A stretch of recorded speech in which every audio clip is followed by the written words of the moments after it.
Okay, my preemptive take of the year. I believe Henry Lockwood is going to dunk. Let's go.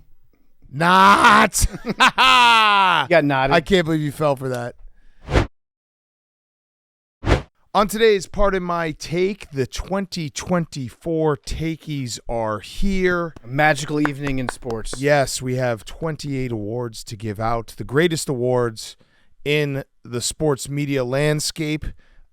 We have everything. We have Lib of the Year. We have Take of the Year. We have Blake of the Year. We have Viral Woman of the Year. And, of course, Podcast Listeners of the Year. So it's going to be a great show. We're very excited, and it's brought to you by our friends at DraftKings. Not playing best ball at DraftKings, you're missing out. Here's what you need to know. DraftKings Best Ball Millionaire Contest is their biggest fantasy contest ever. We're talking $15 million guaranteed prize pool with two. That's right, two millionaires being crowned for first and second place. If you're a set it and forget it type, then best ball is for you. No waiver wires, no roster management, bigger rosters so injuries won't end your season. Only the draft, and that's it. You're set for the season. If you're still not convinced, check this out. This year, DraftKings is offering everyone a draft one, get one special. Your $20 entry fee scores you a bonus ticket. I love best ball. It's the best way to play fantasy. For someone like me that always ends up losing because you didn't update your roster, you didn't pick up the guy, you didn't drop someone who's injured, best ball, you just draft it, you set it and forget it. May the best ball win. So get in all the best ball action. Download the DraftKings app. Use code TAKE. That's code TAKE for all customers who enter the NFL Best Ball 15 million millionaire contest to get a bonus ticket and get a shot at being crowned one of two millionaires only on DraftKings. Okay, let's go.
Welcome to Part of My Take, presented by DraftKings. Get in on all the best ball action. Download the DraftKings app. Use code TAKE. That's code TAKE for all customers who enter the NFL Best Ball 15 million millionaire contest to get a bonus ticket and get a shot at being crowned one of two millionaires only on DraftKings.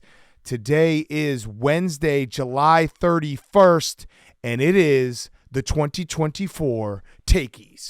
Yay. Yeah. All right. So, Sports. If anyone is listening to their first Takies, this is our yearly sports award that we do in the middle of the summer. It basically goes from the back half of 2023 to 2024 at this moment. We have 28 awards that we are giving out tonight. It will all culminate in Podcast Listener of the Year award. The AWLs are going for a ninth. Nine-peat? Holy Nine-peat would be shit. a record. It would be a record for most Takies won by anybody. This is like John Wooden, UCLA. Lewis Hamilton. insane. The 20 Yankees. The pyramid of success of listening to Part of My Take. Celtics. You're part of it. Yeah, so it's going to be a great award show. We should say, too, if you're listening and you want to watch, we look good, boys. We're wearing suits. Got all kitted up. Boys looking nice. Even the boys in the booth. Yeah, I would say the boys in the booth are looking good. They're looking like, I would say, over 3.5 DUIs between them. Yeah, looking good. Well, no, One of them's not paying child support. Huey definitely looks like a college kid going to court for the first time. Yeah. Like you got a drunken public ticket. Yeah, You're open showing up. container. I'm going to put on a collared shirt, but I'm going to keep the undershirt on. Probably not fully tucked in. Yeah. But it's a good look. And the judge is going to give him a lenient sentence because he's just going to look at him and be like, man, this kid doesn't have a lot going on for him. Well, he's going to look at him and be like, Your father owns a business. You seem like a good kid. Let's learn from this. Yeah. Max might be the one missing out on child support. I can't see memes. No, Max looks like Huey's lawyer. Yeah, stand-up memes. Memes kind of looks like an accountant. Like, Yeah, memes actually memes- memes looks pretty appropriate. Memes? Memes looks like a pedophile. Now that I'm thinking about it, because he didn't have his glasses on, he looks like he's going, he get to catch a predator. I was going to say he looks like an Amish kid that went on Rumspringa and had too much fun learning how to do like basic Excel operations. Yeah. And so he's a former Amish kid that now loves computers and works at a tech firm. Us in here, we look good. Hank, you look like a Velvet. playboy. Yeah. Yeah, you look awesome. Yeah. Whenever you break out the round sunglasses, you know Hank is either ready to do the takies or took way too many drugs. He looks like Fact or fiction? Fiction. you look like the Beatles drug dealer. Circle glasses play. I know. Squares are too big for my little face. Yes. It's kind of like an evil scientist type look too. Yeah. You're cooking something weird up. Yeah. Yeah, I look like a tech. I'm in tech, but I'm really just like selling drugs. You look like a futurist. Yeah. You look like the guy that sits Elon down. He comes in like the banana boat. He brings in a suitcase of ketamine and then tells him what the future is going to be with robots. Yes. I like that. Okay. That's a good job. That's a good life. We also should have said at the start that in the past we've done cameos. This year we wanted to bring it back home, so we Not all the time either. we haven't done it every year. Yeah. We did it the last couple of years, but this time we figured let's have our friends of the program, our good friends, recurring guests, present a couple of the awards. So we have some guest presenters that will be great for the listeners. See some familiar faces, some friends, and should we do it? 28 awards to give out. Let's kick into it. Okay, so we're gonna start with the take of the year. We're starting off with the Whoa. Yeah, we're starting off with a bang. Set the stage. You would think the take of the year would be the finale, but No, not here. That's Wrong. actually the preemptive take. I know. Is towards the end. Take of the year, we have a lot. We have a lot to get through. I want to laugh about a lot of these. Shout out our good friend, Old Takes Exposed. He helps us with this every single year. Let's just dive into it. I want to hear what you guys have to think about a lot of these. Okay. A lot of these are takes that were said maybe a couple years ago, but they came true this year. So that's when they, a good take usually takes a couple of years to fully grow and become a beautiful tree, and then we can harvest from it. Yeah, you got to give it some time until it becomes flaming hot. Yes. Until it really reaches the truth. Yeah, so some of the ones that have come true this year that I loved. This one is from Neil Iyer on SB Nation. This was from February 11th, 2022. The Derek White trade is a disaster. Sorry, folks. Brad Stevens made his first major mistake as GM. Oh, that's a good take. That's a good take. That's a good take. Disaster. Disaster. And was the trade a disaster because Kyrie Irving was on the team? I don't know what exactly the trade, why it was a disaster, but Derek White was the ultimate glue guy for the Celtics championship run, was it not?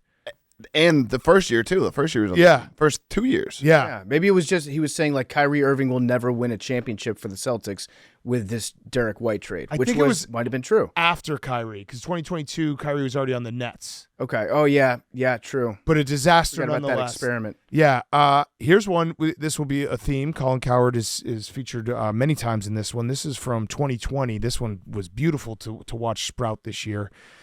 Name the top 100 players ever. Hard to find many that didn't love the game. Passion matters to me, but hey, Anthony Edwards has great measurables.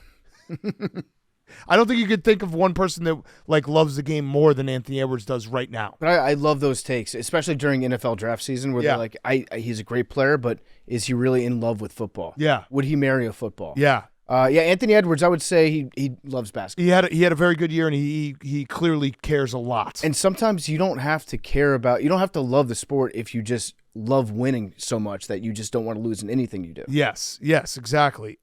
Here's a good one from Pierce W. Huff.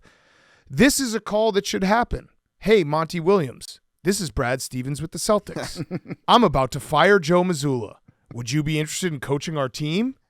That's a great call. That was Coward too? No, that was Pierce W. Huff. It would be a very funny phone call. Yeah, it would be. Yeah, Monty Williams, although he's pretty good at getting paid. He might be just a good coach at getting paid. That's true. I think it worked out well. Yeah, it worked out great. I want to do a little game called Who Said This Quote? You ready for this one? Mm-hmm. I'm not leaving until I get a Super Bowl.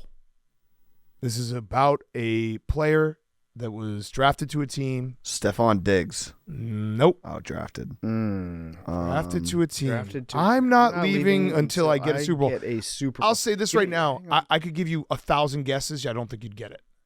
Zach Wilson. No. Mac Jones. No. Again, 1,000 guesses. I don't think you'd get it. Trey Lance. No. That was said by Deshaun Watson. Desmond Ritter after getting drafted by really? the Falcons. Desmond Ritter is now on the Arizona Cardinals. Oh, that's good to know. I didn't know that. Yes. Okay, that's good. So he did, in fact, leave before getting a Super Bowl for the Falcons. In Atlanta. Yeah, you should just never say that as a Falcon. Yeah, these are all very fun. We addressed this one actually in February, but it's still one that needs to be revisited because in 2019, The Athletic wrote a piece and said, in case you missed it, Patrick Mahomes has thrown 36% of Troy Aikman's career touchdowns in about 8% of the games. And Troy Aikman quote tweeted that in 2019 and said, in case you missed it, talk to me when he has 33% of my Super Bowl titles. He now has 100% of his Super Bowl titles. That was tough. Yeah, but Troy walked that back later. He was like, okay, he did it. He did it. Yeah, he did it. He did it. This one is from Nick Wright this May. He said, by the time the Celtics adjust to playing real playoff basketball, the Mavs are going to be up 3-1. Hank, you like that one? Yeah. Yeah. That's a strong one.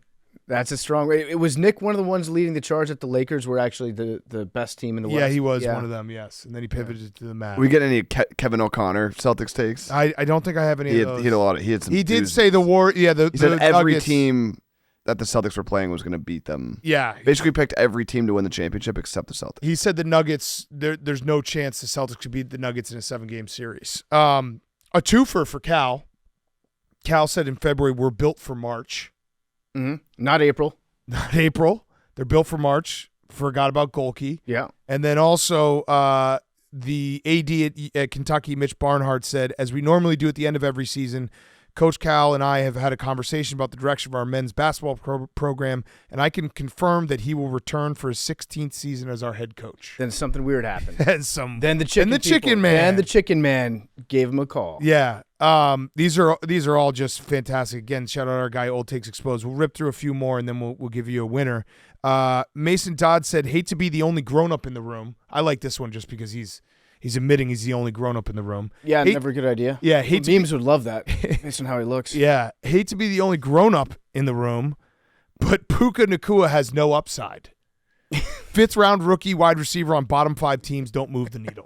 I love the guy having a strong take about a 5th round receiver too. Like, hate this pick. Yeah. I don't think this guy's going to be a superstar. You're going out on a limb, and then when it gets cut out from under you, look like a dumbass. Not only that, but just to be the grown up in the room, like that really sets you up. Yeah. We had you never want to be the grown up in the room. No, you never. Nobody likes the grown up in the room. This one you will like, Hank. Dan Orlovsky said in 2021 he believes Belichick will win another Super Bowl with Mac Jones at QB. And he said, Mac Jones is the best rookie QB that I have ever seen since doing this job when it comes to knowing where to go with the football, when to go with the football, and how to throw that football. Ever seen. Ever seen. Wait, what are the criteria that he has? Knowing where to go with football? Where to go with the football? 5 yards. When to go with the football? Yeah. Nope. When to go with football? How to throw the football? How to throw. But he Short. But he doesn't specify actually throwing the football. No. That's the big one. Yeah. So Dan Orlovsky might not be wrong about those 3 things. With, when, how. Now, there is a possibility that Belichick will win a Super Bowl at some point with Mac Jones. That's true. Can't close that door. Yep. Similar to the Cal one, Terrion Arnold, Alabama cornerback, said, Coach Saban ain't going nowhere. He's going to die coaching. That one was nice. R.I.P. That one was very nice. Yeah. Max, you'll like these next two. Congratulations to the 2023 NFC East champion Philadelphia Eagles. That was from November 5th, 2023. And also Colin Coward said, let me pull this up. National League, just surrender to the Phillies, nothing to be ashamed of. That was in 2023 fall. Oh, that was Those were before Max, in October. how did those go? Not well. Personal favorite of mine, Chad Johnson said in September 2023, all you fuckers doubting Zach Wilson, don't jump on our bandwagon later. I didn't, and I won't. I won't. I'm not going to. I never did. Not going to. Not going to jump on any bandwagons. There might have been one from the Bears from training camp that said Sundays are going to be fun. And then my last nominee is from Cade McNamara on playing QB for Iowa. Please just keep on saying it's the shittiest offense in college football. Please just think we are going to be so shitty next year. Please. It's a lot of pleases. Yeah, and they had a great punting system this year. Yeah. Great punting system, great return game. Yeah. That's about it. Punting, That's about it. Yeah, good punting. Do you guys remember any of your takes that were notably bad? I don't think I had a single bad one this year. Yeah, I don't think so either. I think I was 100% accurate. I might have said Justin Fields is the guy 100 times, but I also walked that back. I might have said Sam Howell's the guy. I might have said that there's no way the Celtics are going to lose to Luka or beat Luka. Yeah. Hank? I had a good year. Yeah, actually, you did because you either won or were terrible. Yeah, I said the Lighthouse was real. Yeah, we'll get to that. We have a takey for that. All right, so drum roll. The winner for the 2024 Take of the Year takey is Dan Orlovsky. Congratulations. Dan Orlovsky, incredible, saying he believes Belichick will win another Super Bowl with Mac Jones at QB. Mac Jones is the best rookie QB that I've ever seen since doing this job when it comes to knowing where to go with the football, when to go with the football, and how to throw that football. Ever seen is just something you should not. Ever seen is crazy. That's what it was. He was like the 6th QB drafted in his class. Yeah, it was between that and the hate to be the adult in the room, where I think the two finalists, because it's not to win the Take of the Year, you have to really say something in it that is so absolute that it's like, come on, man. Ever seen? The adult in the room is a tough one because you're crowning yourself. Yeah, by right. introducing your point that way.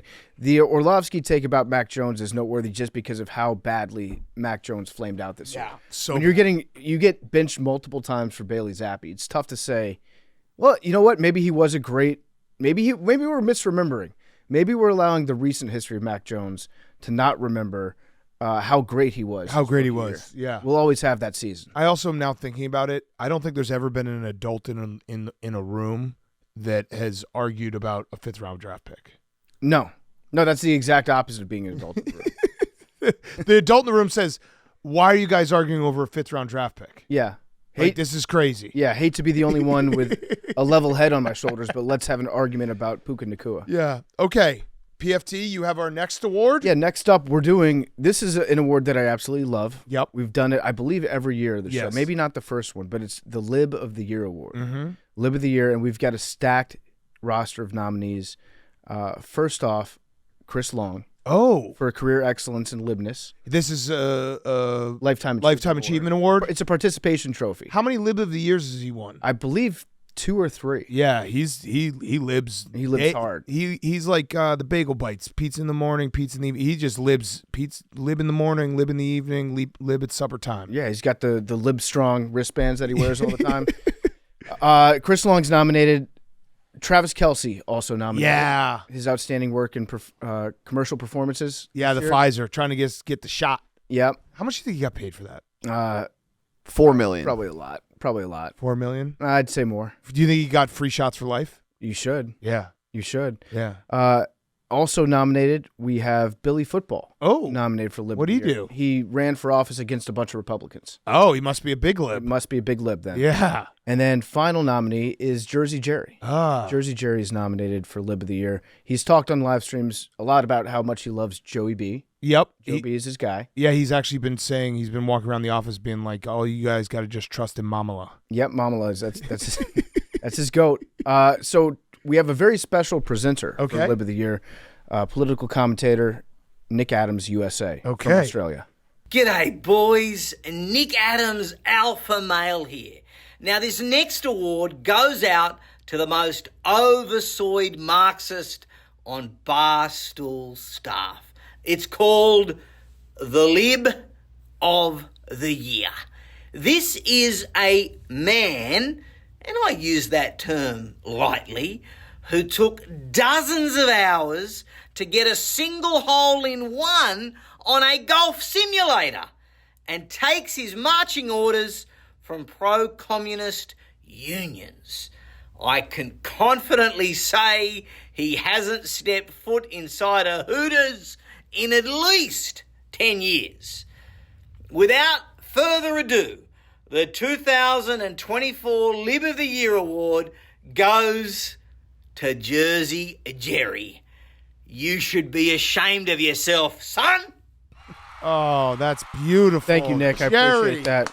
Jerry, Let's see if Jerry's. I just texted him to see if he can come accept it because I have to imagine he's so excited about this. yeah, he's named after a state that I can't remember the last time they went red. That's true. That's true. Jersey Jerry, what a lib. Big Lib. That's what when I think of libs, I think of Jerry first. 100%, yeah. First and foremost. He drives a foreign car. Yeah, that is. Yeah, Interesting. yeah. Okay. I heard he actually is a vegetarian now. Yes. No, vegan. Vegan Jersey Jerry. He went full vegan. Vegan Jersey Jerry is what they're calling him. Interesting. Yeah. Okay. Great award. We'll get Jerry to stop in when he gets in here to accept that award. I'd like to just see his face. So how he reacts to that. Next up, we have Death of the Year. Big year for Death. Death had it put up some numbers. Huge year for Death. We had that string the weekend where it was Monty Kiffin, Shannon Doherty, and Richard Simmons all in one weekend. It was like, what's going on? But the nominees, we have Richard Simmons, dead. Let's remember that he's dead. Yeah, he was one of those. He was definitely in the camp of, you could have told me he was dead 5 years ago. Would have been like, sure. Yeah, he would have been a great football coach, I think. Yeah. Yeah. For 1 year. A motivator. For 1 year, yeah. Yes. And then once things go wrong in the locker room, you're like, get this guy out of here. Yeah. We lost O.J. Simpson this year. Rest. Yes. Toby Keith. Very sad. Yeah, Toby Keith. Legend. Yep. Love Toby Keith. And then we also lost Matthew Perry, who is nominated for Death of the Year. Talented Mr. Roto. No, Matthew Fantasy? Perry. Perry with a P. Matthew Perry. Yeah. Okay. The winner for Death of the Year for 2024 Takey is O.J. Simpson. Congrats, OJ. You dead bitch. You dead. You're dead. You're dead. You're Sorry. so dead. Sorry. Much, much, much better football player than human being. Yeah. And he's dead. And he's very dead. He's also extremely dead. He's so fucking dead. So dead. Dead as Let the dead record could show OJ is fucking dead. be. Me? I wouldn't die. You remember when Hank found out that OJ died? Because then that was one of my favorite parts of the year. We got to actually put that clip in. We let's got to add put it that in. clip in. That was an incredible. That was in midst of Hank either missing shows because he was sleeping too late, or he was all over the place sleeping. Yeah, you missed OJ's death. Yeah. OJ died. Did you know that? What? OJ died. Yeah. Oh, nice. We get to break the news to Hank. Yeah, OJ's dead. O.J. Simpson? Dead. OJ Simpson dead. Dead. How? Dead. Died by death. Dead. That's confirmed. Yes. Confirmed dead. Everyone's been talking about it. Very dead. That's insane. He is dead. He ain't coming back. Wow. That is I wish we absolutely hadn't insane. told him. Yeah. How long could he go without knowing? Who's Toby? back of the week on Monday? Yeah. Wow. So Hank, you didn't know OJ died? No. What are your thoughts on OJ? Bad guy. Yeah. Good riddance. And woke up at 11 a.m. one day on a show day and found out that OJ died. I hope everybody out there had the pleasure and the opportunity of getting to break the OJ death news to somebody. Yes. That was an honor to do that to Hank. Yes. I didn't believe it. Yeah. No, he's dead. Won the trophy and everything. Dead person of the year. Dead person of the year. Okay. We should get Death back on the podcast. I agree. Recurring guest. We got to find him. So, yeah. What would you say for, like, you don't want him to rest in peace? No, I just rest said in rest. piss. Rest in piss. Yeah, rest in piss. R.I.P. Bozo. Rest in piss. He won't be missed. Yeah. Welcome to hell, bitch. Smoking on that Simpson pack. Mm-hmm. Hell is your offensive line being 120 pounds, and you got to pound the rock. I don't think OJ would have held up over a 17-game season. Agreed. Especially 18, too. Mm-hmm. Yeah, couldn't play in today's NFL. Someone threw out the idea, which I kind of liked. Well, actually, I take that back. I don't like it, but it was interesting. 18-game season, every player can only play a maximum of 16 games. Oh, I like that. But then I was Makes like, it I don't around a like it little bit. because it would Way too many excuses. and it would really suck to be excited about a game and be like, fuck, now we're watching Desmond Ridder. Yeah. I like it in theory because it's chaos. Yeah, it would It's a be wrinkle. strategery would be awesome. Like but 17. You can't do 2 games. Everyone has to sit out 1 week.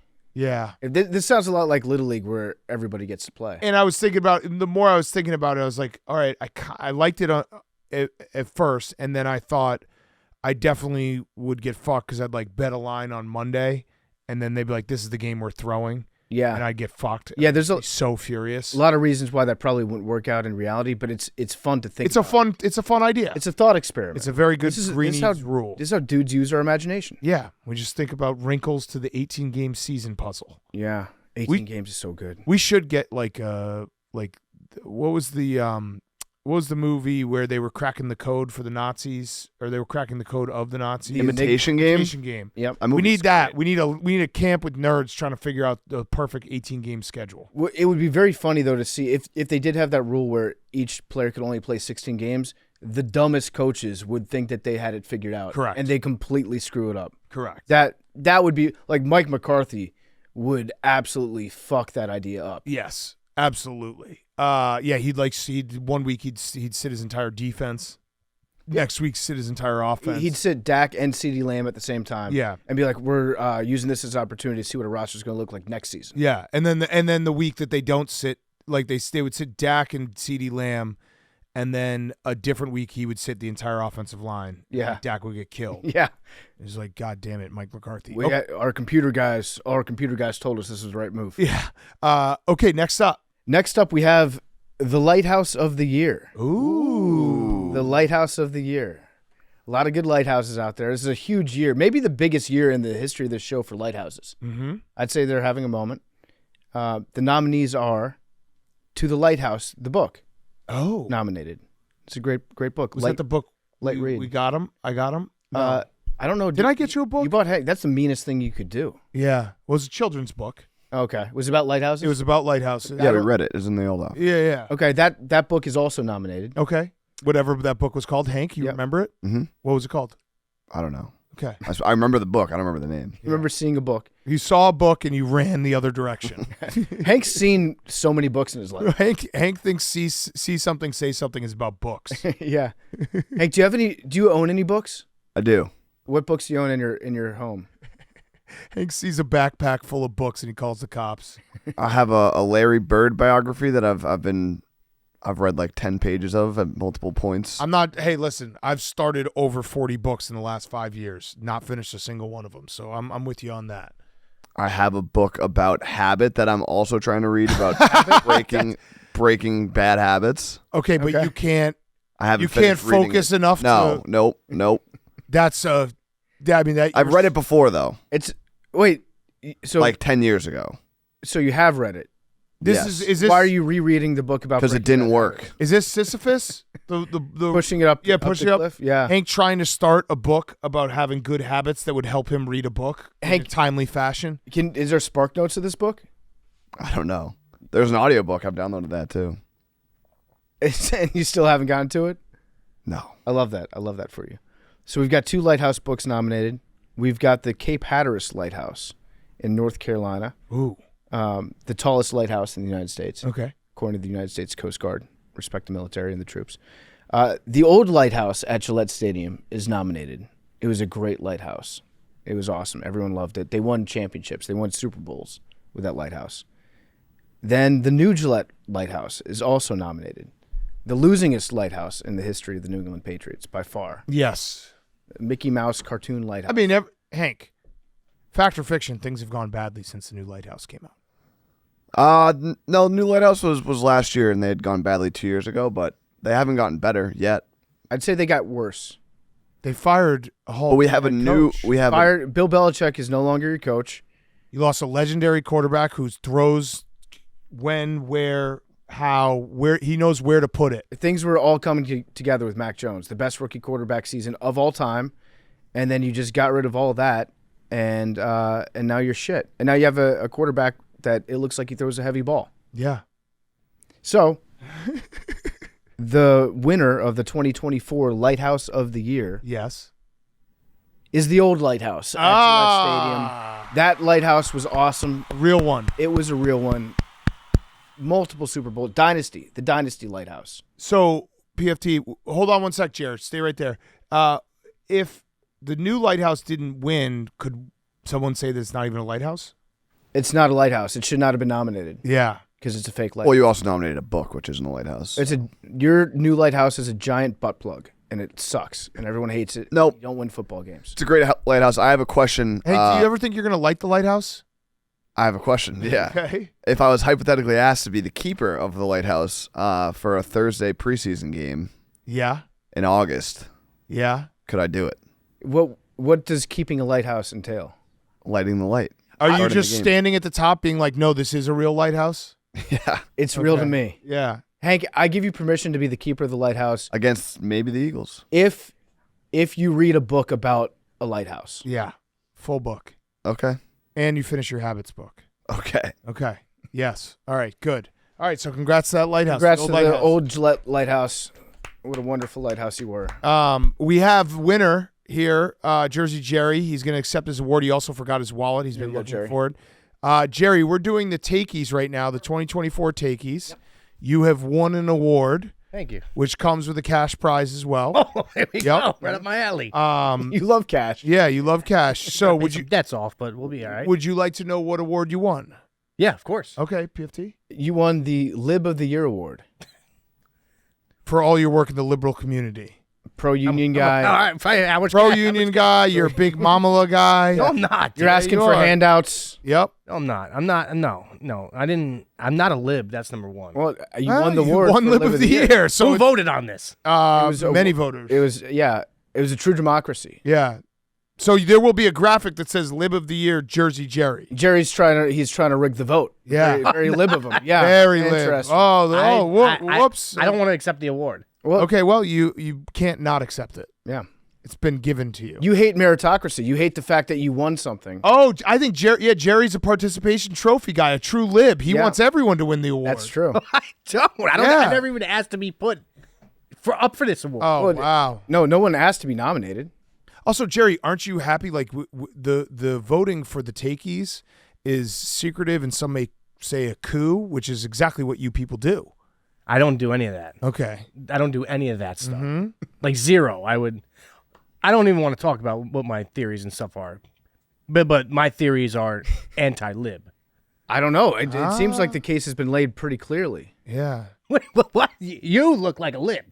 Oh, look at Jerry. He's so happy he's won this award. He's just trying to give it to everyone else in sight. Yeah, give it to Hank. Can you give it No. to Hank? Yeah, no. You're wearing a hat from Pittsburgh. Yeah. Yeah. You love the Steelers. Yep. Unions. Where's Joe Biden from? Delaware. I believe he's from Scranton, Pennsylvania. Yeah, he's from Oh, is he? Pennsylvania. He's Yeah, from Pennsylvania. yeah. You are on the record saying you're a Joey B guy. Yes, but Yeah. that was Okay. All Burrow. right. There we go. Okay. That all was right. Burrow. Thank you, Jerry. Lib of the Year. Of the year. Congratulations. I will, Jerry. In lieu of a cash prize, I will be donating your cash prize to the Democratic Party. Oh yeah, they just got 90 before. million. They'll be good. Yeah, you asked for that before. So, like you said, your words, not mine. Mamala's going all the way. She is. He just said she is. Yeah. He said she is. Yep. Lib of the Year, Jersey Jerry. All right. Where were we? Lighthouse. Just did Lighthouse. We Lighthouse. awarded to the old Gillette Lighthouse. Yeah. Okay, next up, big one. Viral Woman of the Year. Ooh. Lot Paris Hilton? of viral women. Lot of viral women this Herpes year. joke, Hank. Yeah. She has herpes. Allegedly. Pam Anderson confirmed. Oh, hepatitis too. Yeah. Mm. Okay. C or Viral B? Woman of the Year. I'm not sure. Which one would you prefer? Yeah, you choose. B. I think that's the wrong one. I think she might have C. Yeah, I think she has C. So now you have B. Viral Woman of the Year. We have the Chargers fan. Remember her? Yeah, she was really into the Chargers. That was She's crazy. a plant. That was nuts. She's a paid actor. Industry plant. Paid actress. Yeah. The craziest. I still don't really know what happened there. We have Hawk Chua Girl. She's burning bright. That is as viral gets. Yeah. Lena the Plug Yep. went viral. Probably very viral. Yep. That was a crazy story. That was a moment. What Yeah. was the story? Adam 22 let a guy fuck his wife Yeah, on camera in front of him for the podcast. and then got mad about his wife getting fucked. Yeah. 'Cause people made fun of him. And it, again, don't want to say that we play the game the right way, but you don't see any of us getting fucked on camera You will never for views. You will never see that. No one wants to fuck us on camera. Maybe Huey. I'd watch a video. Look at him. Yeah, I would. I don't want him to, but I would. We would if you put it in front of me. Yeah. And you're like, check this out. Huey's laying pipe. You wouldn't look away? I would have to look. I'd have to look. It'd be morbid curiosity. We would never stoop to the level of a podcast like No Jumper and have one person on our podcast try to get set up with another guest on our podcast. Right, exactly. That's disgusting. Yeah. And I don't think it should happen. Yeah. And then finally, the Oilers fan. Yeah. Or her viral moments. Almost getting them to a Stanley Cup. She was great. She was great. I really appreciated that moment. She was great. Okay, so we have special guest, our good friend Paul Bissonnette, giving us the winner of Viral Woman of the Year. Bum-ba-da-dum. Hello, pardon my take fans. Paul Bissonnette here from the Spittin' Chicklets podcast for a very special announcement. It is an honor to have been selected to hand out an award for the 2024 Takie Awards. And I will be presenting today the 2024 Takie Award for Most Viral Woman. And some of you are going to be shocked by the winner, but I don't care. And without further ado, drum roll, please. Then get that spit off my face. And the winner of the 2024 Take Award for Most Viral Woman goes to Oilers girl Kate. Those luscious tits made so many people happy on the internet. It propelled the Edmonton Oilers to a long playoff run that just fell short, but she still deserves a ring based on those beautiful boobies. Now, some of you, I know what you're saying. Hawk Tua deserved this, but just you remember, Oilers girl walked so Hawk Tua could run. And that's a wrap. Okay, so congratulations. Congratulations. To the Oilers fan. Very happy for the A Cups. She went on Spittin' Chicklets. She's RA's girlfriend. She's RA's girlfriend. So incredible viral run for her. I mean, and also I appreciated it when she came out so strongly against the haters. Yes. That really made me think. Yes. Okay, what do we have next? Next up, we have the Joe of the Year. Ooh. Joe of the Year. A lot of great Joes this year. Big year for Joes. Huge year for Joes.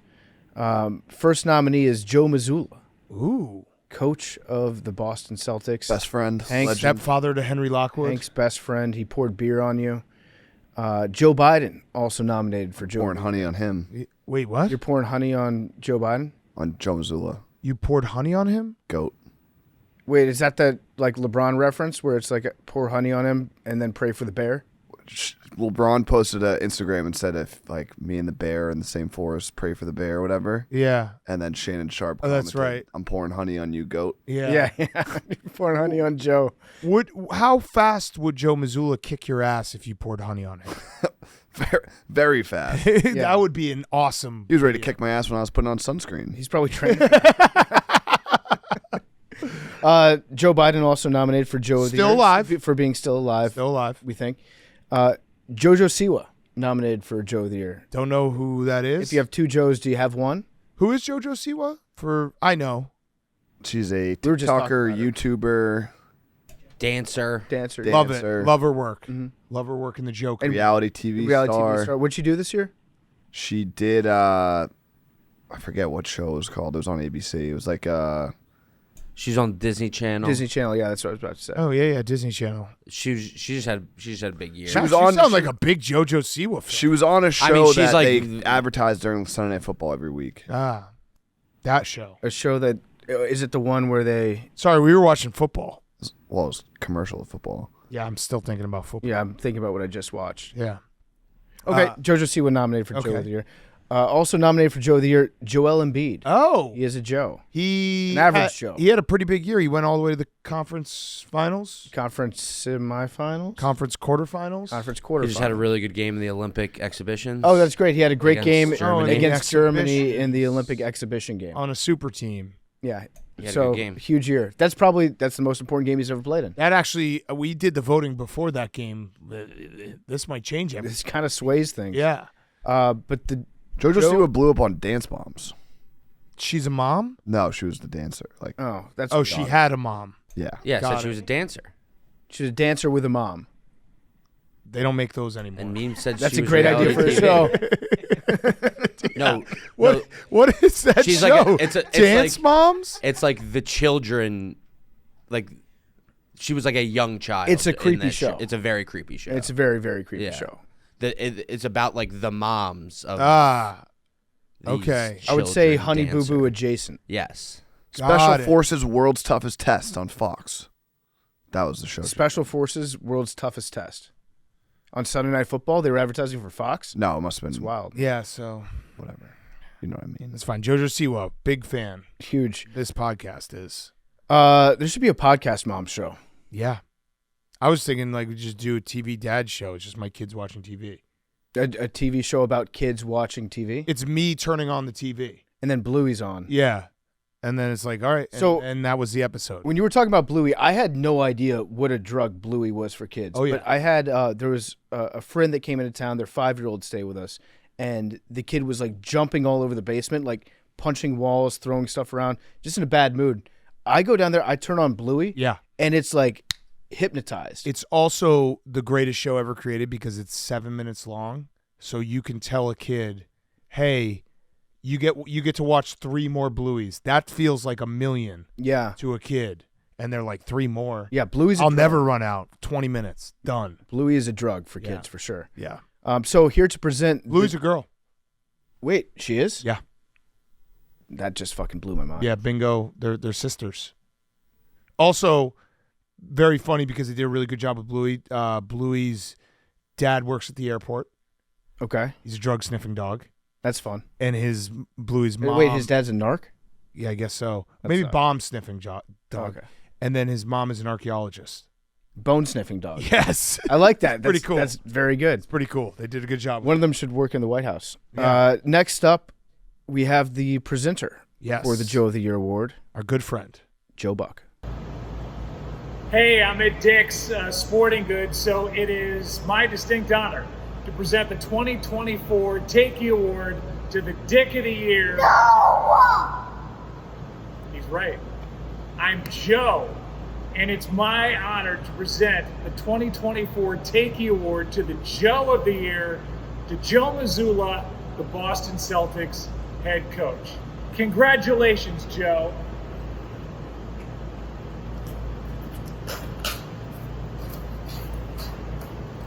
Bye.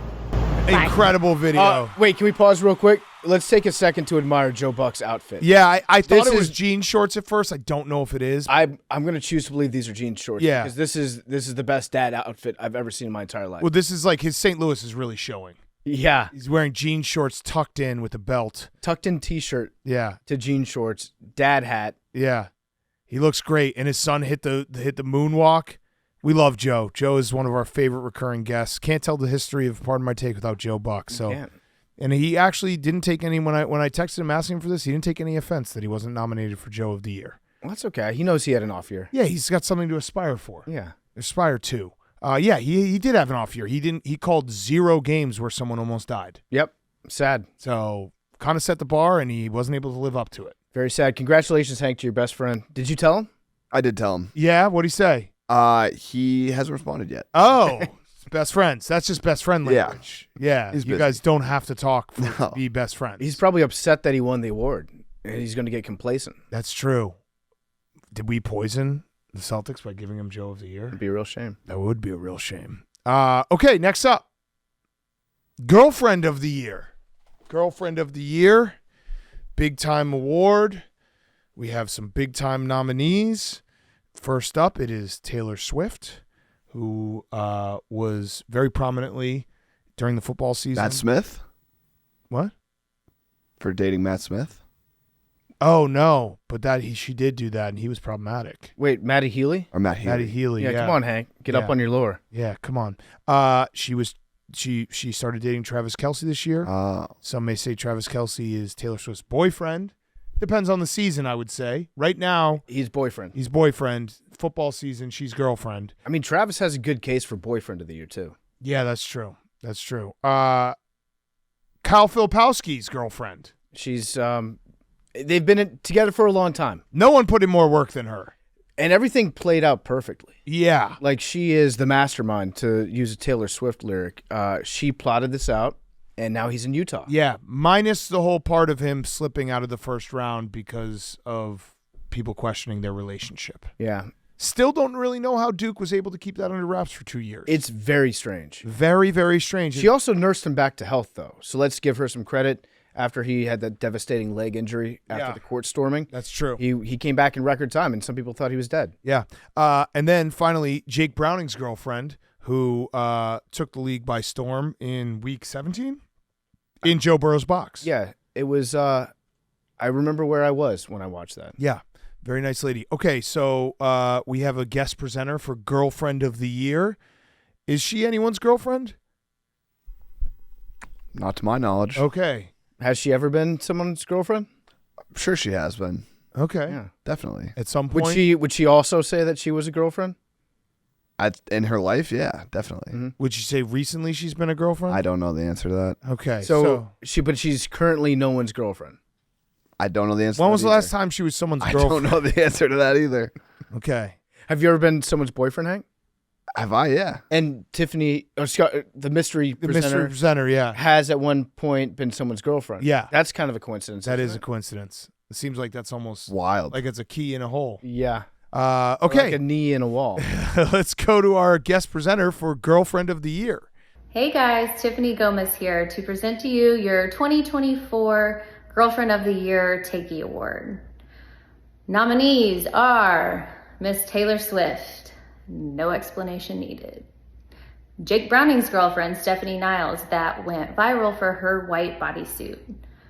And lastly, Kyle Filipowski's girlfriend, which I think we all know. And I think we all know is not gonna win.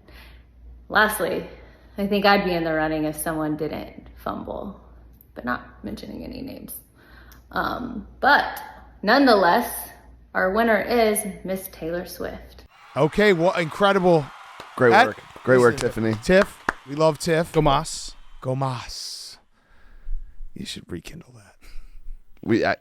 We kind of have been. Yeah, just Oh, for this text really? messaging. Yeah. How? He's checked in. Yeah. I mean, I don't want to get into specifics, but You're checked in? Well, he had to. She can't check in. He had to hit her up. She's not allowed to. FAA. That's true. she wanted to go to Paris for the Olympics. I With said that you? was too soon. Oh Since man, it's like this week. She invited you to France, the most romantic country in the world? would have been a great place to get down on one knee. She also DM'd him on TikTok.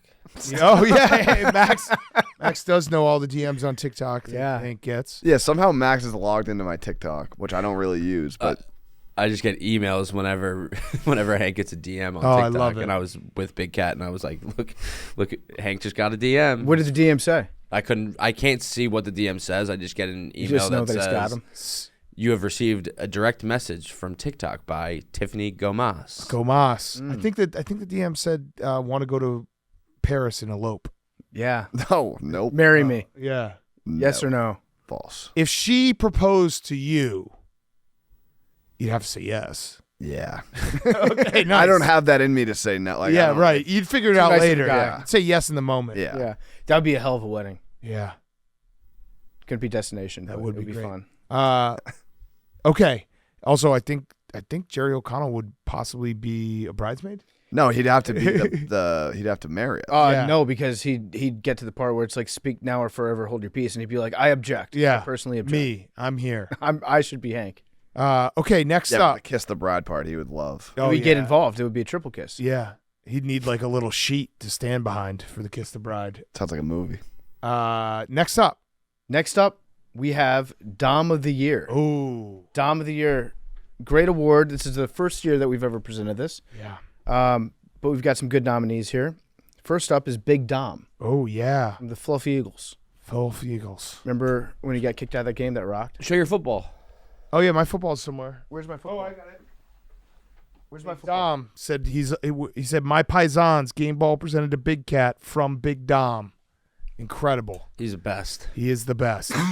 We were going to actually get him to try to be a guest presenter, and then we decided, you know what? Let's not burn that relationship with something as frivolous as the Takeys. Not that the Takeys are frivolous, To Big Dom, they would. but we would want He's a football guy. first time Big Dom comes on the show, needs to be in person, and we have to have like at least 45 minutes with him. And also a lot of chicken parm. Yep. Shitloads. Big Dom nominated. Okay. It's gonna be Also tough to nominated. beat. Dom of the Year. Yes. The Dom of the Year from last year from the viral Dave Portnoy. Pizza review. Yes. Yes, which was he just kept on yelling Dom of the Year, Dom of the Year. That guy, self-anointed Dom of the Year. Self-anointed. Next up, we have Max's nephew, Yes. named Dom. Dominic Delente. Shout out, baby Dom. Shout out baby Dom. Baby Dom. I love that. I think we should. I think right now, I don't know who wins Dom of the Year, but similar to like when Nick Saban gives a scholarship offer to like a 5-year-old, I think we should give an internship offer to Dominic Delente. I'm okay with that. In 18 years' time, he has an open internship offer to Dominic Delente. You sign him up right now. Lock him up. Yep. Big moment for baby Dom That's right a now. huge moment. Huge moment for baby Dom. Now, the problem is it's going to be Huey and Memes hosting this show. And it's going to be no one listening, but he will be an intern. Yeah, we're ending Italian unemployment one baby at a time. Yes, he's got a job. Also nominated for Dom of the Year, Taylor Swift. Yeah. She Interesting. kind of wears the pants in that relationship. Yeah, she's just won Girlfriend of the Year, so could she go back-to-back? We'll see. We've never had a back-to-back. You haven't? We've never had a back-to-back. You had a We'll see. back-to-back? I've never had a back-to-back. Yeah. What is that? That's if that was a number, would that be a 96? You'd be 96ing? 11? No, that's spooning. No, back-to-back. Back-to-back, Spooning would be more like, 7-7. yeah, or something like that. Back-to-back 1-7. is standing up, back-to-back. I think back-to-back is 9-6. Is that the two- is I that think the- it's 96. Is back-to-back one of the scariest phrases you can say to a short man? Yes, 100%. Also because I watched Requiem for a Dream one time, Yes. and back-to-back has Yeah. a different meaning there. Yeah. Okay. So, the Dom of the Year award goes to Big Dom. Yes! Congratulations, Big Dom. Big Dom. Huge work in the field of domness. You crushed it, man. You crushed it. The Eagles couldn't win without you. Yeah, took the world by storm. The season fell apart the minute Big Dom got off that sideline. And got a massive promotion. Yep, he's now director of what? I think All football. I think he just is the Philadelphia Eagles. Yeah, he's the build the whole team out of Big Dom. Yep. Yeah. Could win a lot of games. What is he, Max? What's his actual? Max just searched Big Dom promotion. You'd think you'd have this in charge of game day coaching. He's coaching. Eagles add game day coaching operation title to Dom DeSandro's growing responsibilities. I think they did this so he can't get kicked out anymore. They should also make him director of sanitation. Yes. Okay. Big Dom upgrade. Eagles security chief Dom DeSandro receives promotion to make it harder for NFL discipline him after. I love that. After 2023 ban, they basically are protecting Dom. That's really solid. Yeah. Yeah. Players should be promoted to some sort of coaching title to make it harder for discipline. I feel like Goodell's going to do whatever the equivalent of a RICO Act will be for the Eagles. Yeah, don't say nothing. He's trying to take down the whole operation. Okay, next up, Italian of the Year. Ooh. Big year for Italians. Big year. We had one of the Italians that took the world by storm. Tommy DeVito is nominated. Tommy. He had a couple really good games. It was so much fun. That Monday night game, the world was going crazy. Everyone was doing the fingers. Yep. And his family. It was the perfect time and place. Like, we knew that it probably wasn't going to last forever, but when it was happening, we were just embracing it. We also have Big Dom.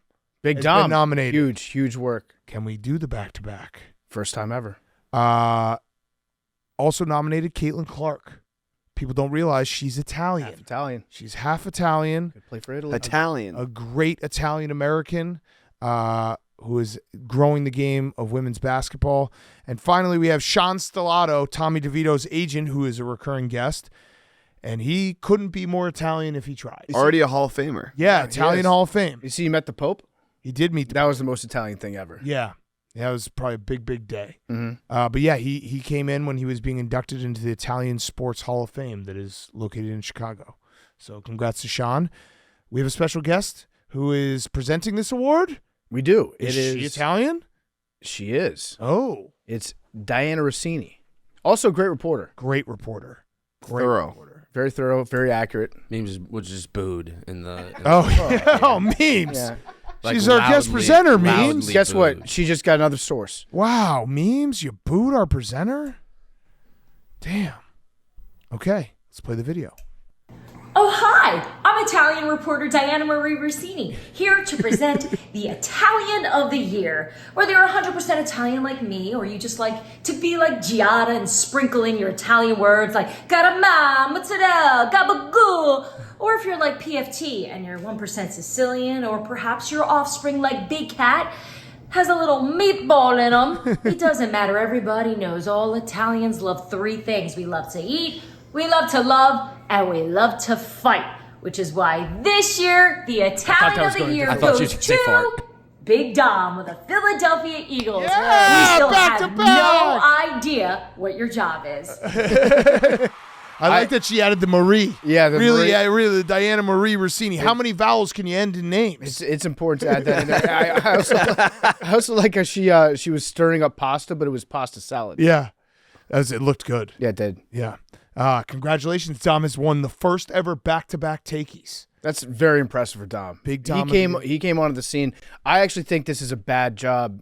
Big Dom coming on the scene in the NFL this year showed what a bad job we did as NFL fans. Correct. And NFL podcasters. The fact that we did not already know about Big Dom was a massive blind spot in this show. Yes. So we do apologize for that. I also blame Max for not bringing Big Dom. Yeah, you should have told us. You should have told us. What part of Big Dom's life made you think that we would not want to be interested in him? The second we laid eyes on him, we're like, we love this guy to death.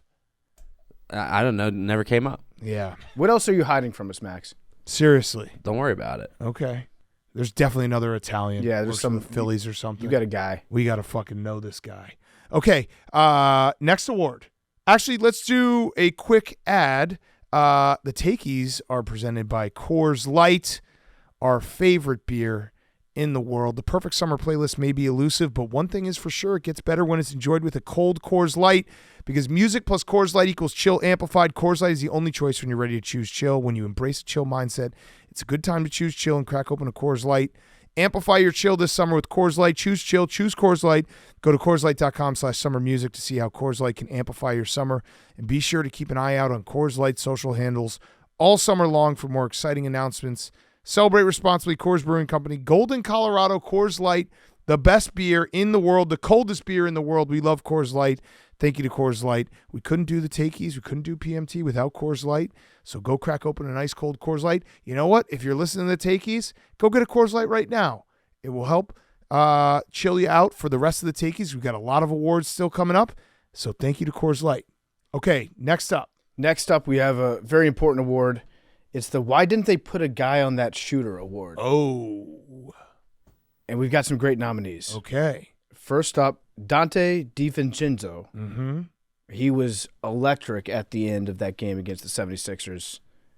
Also very Italian. Yes, extremely. I mean, you got the triple threat. You got the Italian guy, you got the Villanova guy, and you got the New York Knicks guy just taking Max out. Yes. It was a bad day for Max. We also have Peyton Pritchard nominated for his outstanding performance in the last second of quarters. Just put a guy on him. Why didn't you put a guy on that shooter? Next up, we have Trump's assassin. Should have put a guy on him. Yep. Definitely should have put a guy on him. Should have put a guy on him. I think they saw him on the roof. A guy should have been there. Sloped roof. Where were the guys? Should have put a guy on. Is he an assassin or attempted assassin? Would-be assassin. A would-be assassin. I think you can't give him that title. He's shooter. Yeah, no, he doesn't get assassin. Yeah, just ass. Yeah. And also nominated is Zach Golke. Jack Golke. Jack Golke. That's okay. Jack Golke nominated. You got it. I got it. Put a guy on that guy, Cal. Big time put a guy on that Cal guy. should have put a guy on Jack. He didn't know that Jack Golke is wetter than wet. And the winner of the Why Didn't They Put a Man on That Shooter award is Jack Golke. Yes! Jack Golke. Friend. Congrats, Jack. Great work. They should have put a guy on you, though. Golke was, he was made in a lab for March Madness. Get a hand in his face. Just the perfect. I really do think that the NCAA, like, for all the hand wringing of, like, the game is changing so much, make a Jack Golke rule that basically we just get to vote on, like, 5 guys every March Madness that no matter their eligibility, they get to stay another year. It'd be nice. Because Jack Golke this year would be such a fun story to watch. Just turn on a random Oakland game and be like, oh, Jack Golke's going off again. Because the thing is, Jack Golke could beat anybody on the right night. Yes. He can. Exactly. He showed that. Yep. He showed that. Okay, next award up. This is a doozy, boys. Because we might have a back-to-back winner. Another one? No, not back-to-back, but back-to-back years. It is the still alive person of the year, Tommy Lasorda Memorial. Tommy Lasorda, John Madden Memorial. I think Queen Elizabeth too. No, fuck her. Yeah. Bill Russell. Lizzie's in a box. In a box, in a box. box. Lizzie's in a box, in a box, in a box. We have given this award every single year. I think most years, the takeys, and a lot of times the person dies that year. Yeah. Who was the first one? I don't remember. Who did we actually go see Death about? Lasorda. Yeah, so it might have been Lasorda. Yeah. So it might be the Tommy Lasorda Award. Either way, the still alive person of the year. This is a person you can't believe is still alive. The nominees are Joe Biden. Possibly. Still alive. Still alive. By the time this airs. He's like a... we are taping this a week before we air it. He's like step alive. Okay. He's like a divorced dad. He's alive every other weekend. And we don't want to jinx this, by the way. We don't want any of these people to die. We don't want this to become a jinx thing. Joe Biden still alive. Donald Trump still alive. Mm-hmm. Yup. By inches. By inches. Nancy Pelosi still alive. Physically. Physically still alive. Cannons. What? I don't get it. I mean, Hank, you cannons. Yeah, I wasn't familiar with their game. Oh yeah, Cannons. Second look. Cannons. Mitch McConnell still alive as long as they keep plugging him back in. Yeah. Turkey. Gobbler. Turtle. Yeah, gobbler. Turtle. Yeah, and Jimmy Carter, who won it last year. Now this would be an amazing run and still alive for Jimmy Carter because I believe he's been in hospice for like 2 years. We talked about it when it happened, but his grandson said that there are some days he just doesn't wake up, which is a telltale sign of being dead. That's true. Not waking up is dead. Or you could be hibernating. Yeah. So some days he just doesn't wake up. But without further ado, the still alive person of the year for 2024 is Jimmy Carter. Again, back-to-back championship for Jimmy Carter. He's outlasted the still alive person of the year. He won it last year. He stayed alive for the entire year. Again, we are taping this 7 days before we air it. Who knows? But he's still alive. Memes just sent the picture of Nancy Pelosi in the group chat. Cannons, right? Respect. Yeah, respect. It's respectful cannons. Yeah. Hey, come on. Yeah, no. Guy like you with those glasses on? Looking right. She looking right. Okay, so Jimmy Carter wins still alive person of the year. Unbelievable. I think he can do a three-peat. Listen, if anybody can do it, it's Jimmy. It would be unprecedented. I don't think anyone would be able to top it. I don't even know if anyone would be able to top a two-peat. Has anybody ever been not dead for 3 years? Ooh.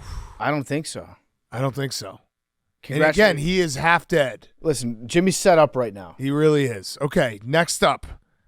We have Scout of the Year. Ooh. The Scout of the Year award. Okay. The nominees are Tony Scheffler's cat. Yes, Scouty, great barn cat. Yep. Very productive. Kills all those birds. All the anonymous Scout quotes. Yes. That come out before the draft every year. They're always fun to read. Yeah, they were heavy on my guy, Caleb Williams, this year. Yeah. Does he love football?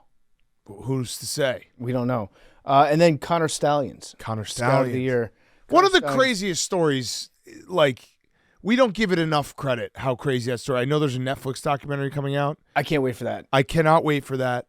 And I actually think the person we have presenting is part of it. Oh, he's going to be in it? He's going to be in it. Okay. Can I just watch a single documentary about sports on TV without Dave Portnoy showing up? He is in it, and he is presenting this award. I texted him to ask him for this. I have not watched it, so we're watching it all together, and I'm guessing he might be ad-libbing a little bit about Michigan. Let's see. Okay, here he is, our presenter for Scout of the Year. Hey, this is Captain Dave. proudly here to present the 2024 Takey for Scout of the Year. A scout, an important, honest, upstanding member of any organization whose job in the military, in the Navy, on the football field, scout the opponent, give any clues, anything you can give to help your team succeed. Nobody exemplified the American spirit, the Marine spirit, the football spirit, the Michigan man spirit more than Connor Stalions. Proud to award him the 2024 Scout of the Year. National champs. Go Blue. Yeah. All right. Congrats. Dave looks like an old sailor now. Yeah. I don't know what's going on with his He's got hair. the beard, His beard. the sunburn. The hat. What's that? What? There's a logo. What is the logo? Gordon Fisherman. Is that it? He looks a little bit like the Gordon Fisherman. Yeah. Yeah, he does. All due respect. But Connor Stallion, Great human being. incredible story.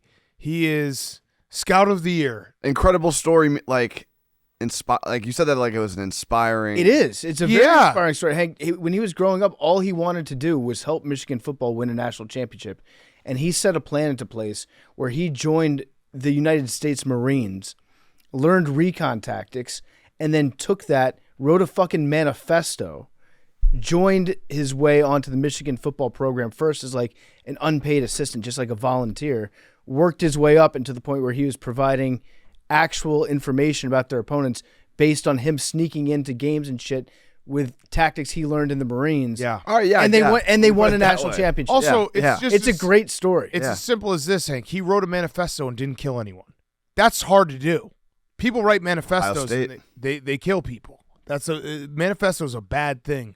Connor Stallions wrote a manifesto and all his dreams came true. Yeah, we should be thanking our lucky stars that he is obsessed with college football and not some weird corner of the internet that we don't even know about yet. Didn't we get a story? Oh, yes. Now this is flashing back at beer games. A couple guys who were on the Michigan team said after they won the national title, which was, where was it played? Was it LA? Houston? No, Houston. They went out after.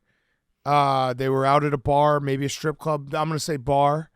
And in the corner of that bar, maybe strip club, Connor Stallions was just sitting there and he kind of did like a good job and gave him like a hat tip and was like, job well done. I love that. And they're like, how the fuck was he here?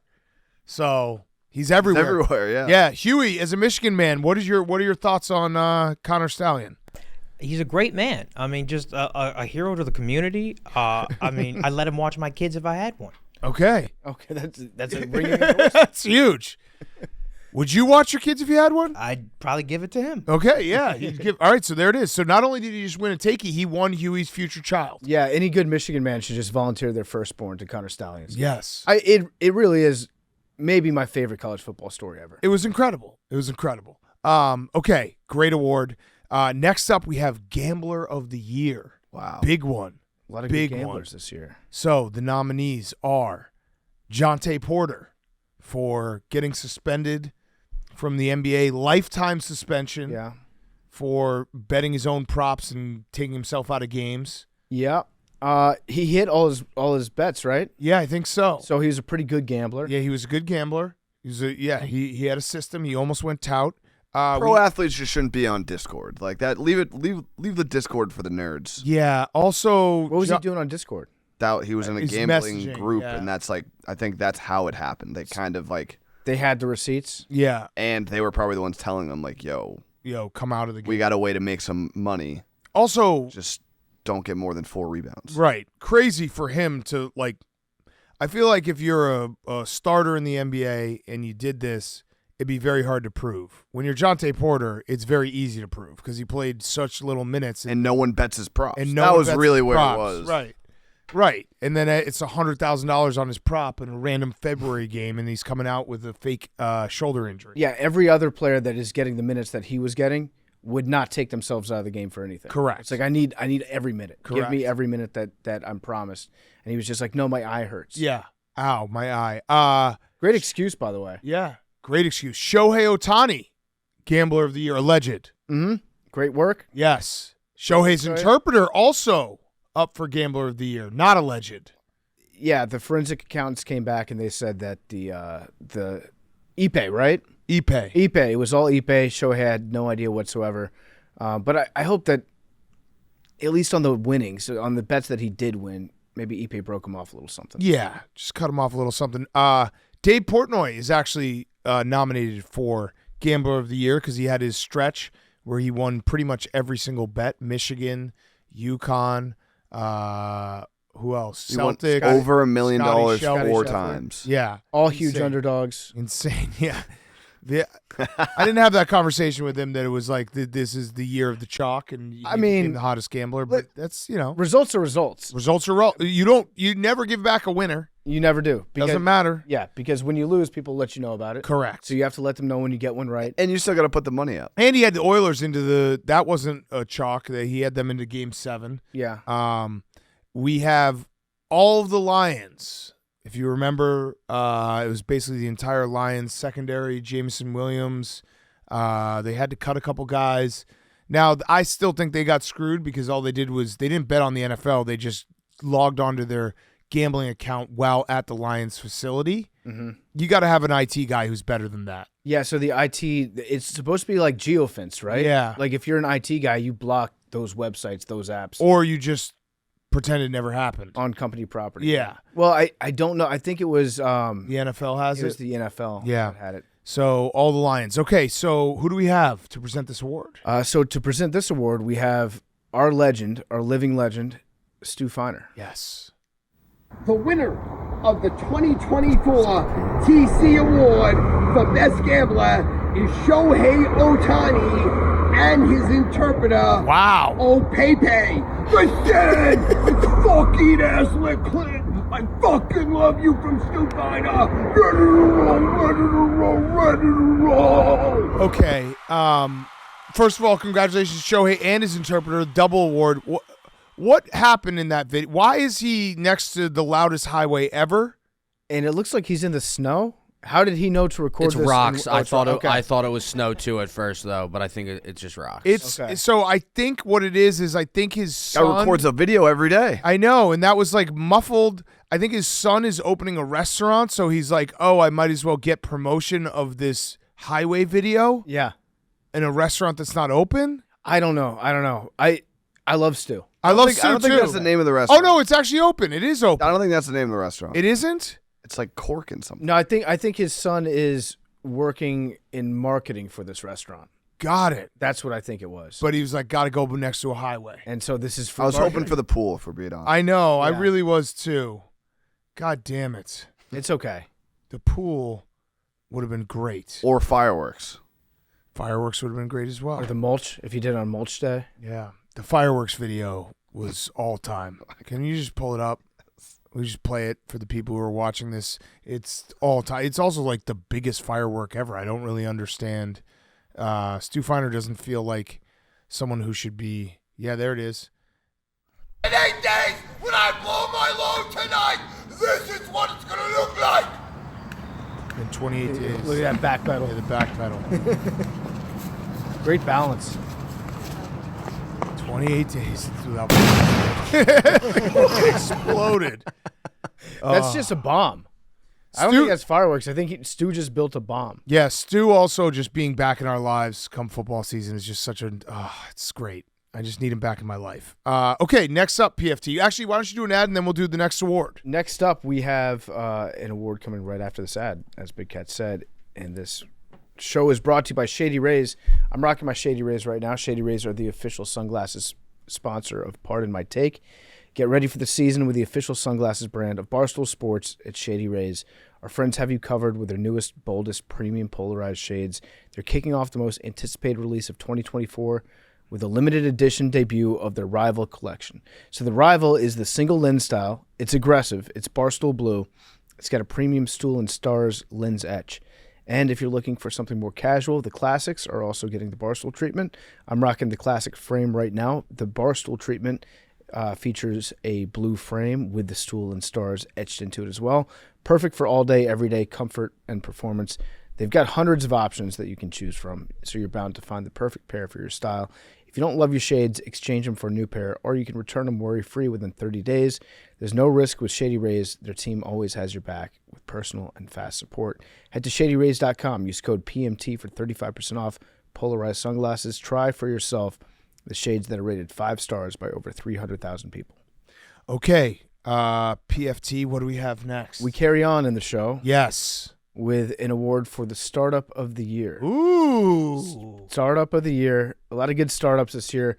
Vanny Woodhead 2.0. Yes. I actually had that thought last night. Yeah, because when we got Vanny and we were like, what are we going to do with it? And you're like, don't worry, I'm going to get on it. It's been a while. Are you on it? No, but I'm ready to get on it. Oh, okay. You're ready to hop on? Get on it. You do some after tricks on Grit it? Week. You're ready to get on it. Okay. So what was the thought that you had last night? That he's ready to get Vanny on it. Woodhead's in the fucking garage. Shit. Oh, that was your thought. I need to get on it. And you were the one who you made the biggest mistake because when Vanny showed up, you took ownership.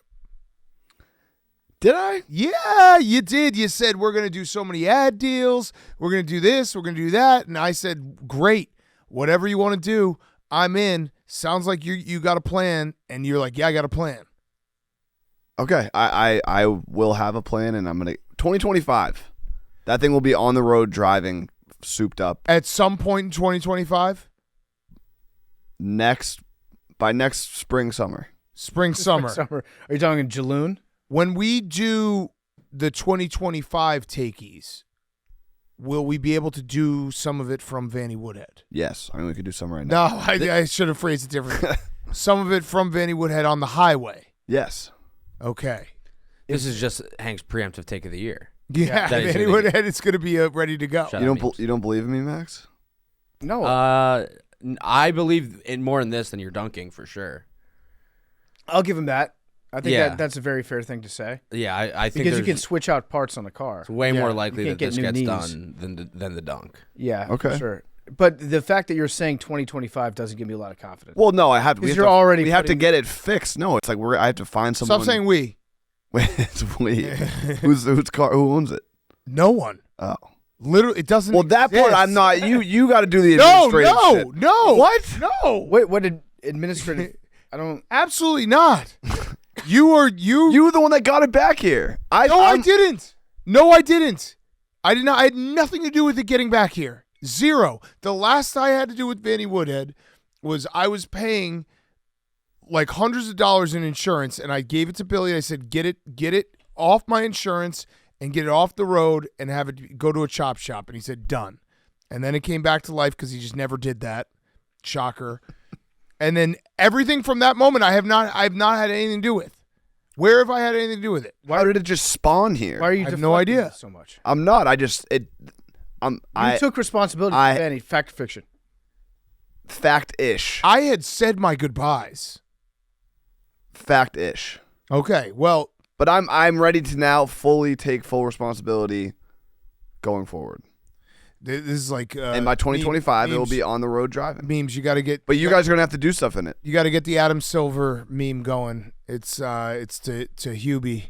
Get ready to learn how titles work, buddy, because you're 100% just throwing this at him. I'm gonna get it fixed first, but okay, you're gonna get it fixed before you get it. I don't know. That's the administrative. I'm not the most administrative guy. I can figure out getting it fixed, getting it sold, and getting it like. I'm pretty confident that Hubie is going to be pretty good at the administrative stuff. Yeah, me too. He's going to be really good. Yeah. He's going to be running all over the city. Yeah. It doesn't sound. Here's my concern. Maybe we turn into the Pugmobile. It doesn't sound like Hank's Maybe it's excited a about Unimobile. Vanny Woodhead anymore. Like I am. No, I am. I just kind of forgot about it. Till last night. I had like the. Shit. There's a car in there. Yeah. But the potential is still there. Yeah. Okay. That's all that matters. So start up the year. Start of the year. I guess that's for next year then. Yeah. That would be the startup for 2025. Yeah. It's not an overnight thing. Rome wasn't built in a day.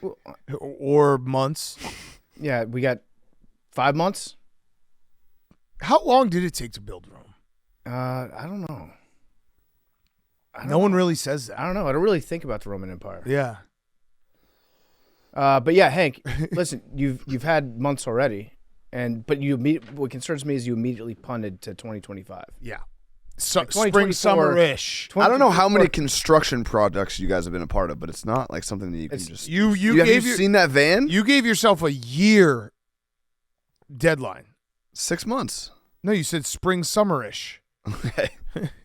That could be August. June 9th was the arrival of Vanny Woodhead. Okay. All right, so by June 9th, 2025. Okay, so it's anniversary. Right, that's fair. Got it. Startup of the Year nominee, Booper, a social media app for dogs. Oh. Where dogs can connect and become friends with each other on there. Great idea. I like that. And not to be confused with Blooper, that fat fuck. And then the final Startup of the Year nominee is Darren Ravel's new business, Clit. Oh. Clit. It's the collectibles licensing, that brand. It's Clit. It's called Clit. And on the stock market, it's Clit. Yeah, the logo, when you look at it, it's Clit. Clit. It's Clit. So Darren Ravel's Clit is nominated for Startup of the Year as well. Okay. And the winner is... Yeah.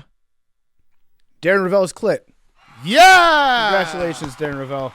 Darren Ravel finally won a takey. I do love that he doesn't think about sex so much that he didn't even think for a second it looked like Clit, because it does. Yeah, it looks exactly like Clit. It's the name is Clit. The logo is Clit. Yeah, and it never even dawned on him. Well, Ravel's never seen one before. No. Okay. Congrats to Darren. I think that might be his first. Yeah, he's probably won a takey before. Oh yeah. Next up is a big one. Plane Passenger of the Year. We had a big year in plane travel. Plane riding? Plane riding. So, the nominees are our own Max Talente for his 2 sodas. Burrito. Techno music. Farts. Honestly, the techno music is maybe one of the more wild wrinkles of that whole story. It is. Just hungover as hell. Just blasting techno. I think you can't move. You can't He's having I was just vibing. Just a mental party on a plane while you're hungover as shit. I kind of want now. She's got to mind her own business a little bit on that plane. Just worry about yourself. I kind of want now to we should have Max create a techno album and For have flights? have it call it Burrito, Techno, 2 sodas and farts. Binance, 6 eyes, Yeah. blue eyes. You could do it, Max. All right, Yep. so Max is Hit nominated. me up. DJs, hit me up. Our good friend, not girlfriend of Hank, Tiffany Gomez. Yeah, congratulations, Tiffany. She was an incredible plane passenger this year. And she's been a great plane passenger since then. Yes. I mean, everyone talks about the time she got kicked off. No one talks about all the successful flights that she's what the been on fuck? since that happened. Yeah, all the times that it hasn't gone that poorly. And then finally, the guy pissing with the weirdest grip ever. He was told that he couldn't use the bathroom upon takeoff, and he just started pissing in the middle of the aisle. That guy rocks. Can I say something controversial? Yeah. I understand where he's coming Oh, that's not controversial at all. Okay, good. I don't. I understand. There have been times in the past year where we're in the plane. The plane is yet to reach its cruising altitude. Seatbelt lights on, and I got to go really bad, really, really bad, emergency level. And I've been told, no, go back to your seat.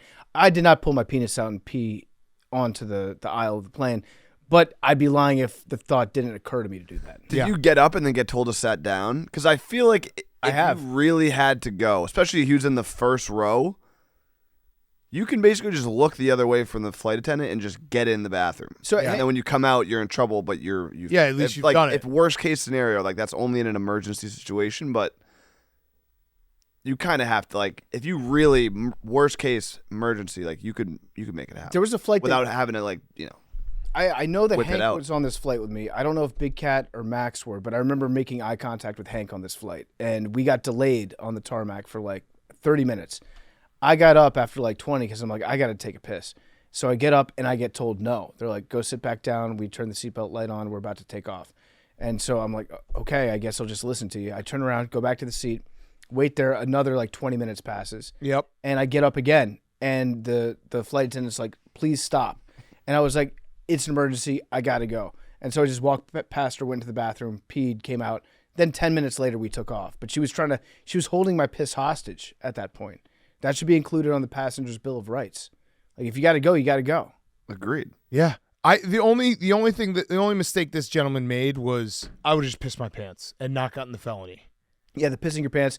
registering as a sex offender, probably. Yeah, not good. Not worth it. Not good. So, to present Plane Passenger of the Year, we have our good friend, Jerry O'Connell. Hello, I'm Jerry O'Connell, actor, TV presenter, and AWL. I am here today to name the winner of the 2024 Takey for Passenger of the Year. Without further ado, the winner is, Tiffany Gomez. To accept the award for Tiffany is me, Jerry O'Connell, actor, TV presenter, and AWL. Tiffany gave me a message to convey to the world, but I would personally like to take a moment and convey a message of my own to you, Tiffany Gomez. Tiffany, to fully comprehend the impact you've made, we need to start around 3500 BC with the invention of the wheel. Around 2000 BC, humans began using horses for travel. 1783 AD, the hot air balloon. Around 1800, the first steam locomotives, automobiles later in the 1800s. And in 1903, the Wright brothers made their first controlled flight. There was some space travel after that we'll skip past because we need to get to that fateful day of July 2nd, 2023, the day passenger transport changed forever. On July 2nd, Tiffany boarded flight 1009 from Dallas-Fort Worth to Orlando when a family member stole Tiffany's AirPods, and Tiffany told us that motherfucker was not real. There was a reason Tiffany was getting the fuck off, and they can believe it or they cannot believe it. Tiffany doesn't give two fucks, but Tiffany was telling us right then that that motherfucker back there was not real. We thank you, Tiffany. We thank you for warning everyone. I mean, yeah, everyone did have to deplane and go through security again. The flight was delayed like 3 hours. We could have had 2 sodas in that time, but we want you to have this Takey for Passenger of the Year. Finally, I'd like to speak to Hank. Hanky, you blew it. You could have been with Tiffany, the 2024 Takey winner, but you blew it. Bing bong. Huey's WNBA takes are better than your whale takes. Bing bong. You eat scrambled eggs like a child. You call them Scrambies. Bing bong. Your boat driving sucks. Take another class, Hanky. You can't do multiplication tables. Pay your taxes, Hanky. Bing bong. Stop talking about the duck boat. No one cares. Summer of Hank is almost over. Give Tiffany her AirPods back. Bing bong. Your short game sucks. That's it, guys. Sorry, guys. It's for a podcast. It's a joke. It makes no sense. JOC, the legend. He's awesome. Congrats to Tiffany Gomez. Well deserved. Well earned. He was so excited to present that award to her. Yes. No one better than him and Tiffany Gomez. Mm-hmm. Hank. Yes. Actually, I have no more questions about Tiffany. Would you like to accept it on her behalf? Yes. And then, but knowing that if you accept it on her behalf, you have to at some point give it to her. Yes, I'll accept on her behalf. I love that. I love that. I love that. I'm honored as her representative. Nice. And you can't wait to give it to her. And I can't wait to present this award to her. Yes. Again? Okay. I can't wait to present this award to her. Okay. Okay. All right. Next up, we have the Partnership of the Year. Oh. Big year for partnerships this year. The nominees are... Go on. The Live PGA partnership. Yes. We're taking steps. We're mending fences. We're coming up with agreements. There was a demand letter, I think. There was an outline that was put into place and agreed upon. But they are partnered. They are partnered, and they're getting closer to a true partnership. Okay. Also nominated for Partnership of the Year, Hank and Tiffany Gomez. Oh, they've been nice. nominated. Also nominated for Partnership of the Year, Hank and Max in Mount Rushmore season. Oh, a contentious Mount Rushmore season that did not go well. It's a good partnership. It was also great. The highlight was when Max went on vacation and blew it for our whole team. No, when Hank blamed Max for sucking, and then Hank went on vacation and Max brought him all the way back. Well, he went on vacation, and then I won like 3 in a row, Yeah. and then I went on vacation, and we lost everyone. But in Hank's defense, he was hungover that one time. We had to do a Mount Rushmore at 8 p.m. on a Sunday. That was your fault. That was your fault. Which is a weekend. It's a weekend. I think that's where the debate started. It did, yeah. Also No, we nominated. did like 3 Mount Rushmore, whatever. Oh no, God. Let's relitigate. You had to clock in and put a hard work hard days working at the podcasting factory. That was also Hank last summer. He was Summer Hank last summer. It was great. Last summer was amazing. Yeah, because you had that month where I hadn't moved. No yet. one was here, and we just did the podcast, and that was it. Yeah, just ripped it up. Also nominated for Partnership of the Year, we have Hank and Joe Mazzulla. Oh. Good partner, rubbing honey on each other. Not on speaking terms right now. No, it's okay. Oh, yeah. Does it say red? No. It just delivered. Okay. Also nominated for Partnership of the Year, we have Hank and Golf. Good partnership. One of the best partnerships. One loves the other a little bit more, though. Yeah. I feel like it's one-sided. There's a promising future. I think there's, buy-in now. As long as you don't golf on camera. Even that, though, I'm it's due. really the on-camera I'm that you're due. bad at. I'm due. Yeah. I'm happy to have bad film out there because then when I get good, it's going to be that much sweeter. Okay. Also nominated for Partnership of the Year, Hank and Gravity. Keeping him down. Gravity. That one's kind of dragging you. That one you can sell. Yeah. Yeah, sell that one. Okay. And the winner of Partnership of the Year goes to the Live PGA Tour. Oh, congratulations, Live PGA Tour. Yeah. That and PFT explained to me what their partnership is now. Their partnership is that they have an outline that they've agreed to, and an arrangement and a skeleton clause that they put in, and it seems like things are progressing. Wow. They're basically the same organization right now. Yeah. Who do you think would be like more nerve-wracking to sit next to on a plane? The founders of the Live Tour or Tiffany? All-time bad passengers. Live. Probably. Yeah. Not all time. One time. Well, it was a pretty big day in American history, Hank. Come on, Hank. I was talking about Tiffany. Oh, you're talking about... Oh, okay. All right. Yeah. All right. Okay. Congrats to Live in PGA. Next up, we have a very special award. It is Ratio of the Year, one of our favorite awards to give out every single year. I will read the tweets and also tell you what the quote tweets are for Ratio of the Year. The nominees are Jonathan Ross, who said, prediction, AI will displace social drinking within 5 years, just as alcohol is a social disinhibitor. Like the Steve Martin movie Roxanne, people will use AI-powered earbuds to help them socialize. At first, we'll view it as creepy, but it will quickly become superior to alcohol. So 5 years, no more beer. We're just going to be robots. We're just going to wear earpods. Yeah, that sounds awful. 2.6 thousand quote tweets. This guy sounds like he just smashes the AI button for every product. Yeah. Every problem that he has. Yeah, 7.7 million views on that one. That one was quite something.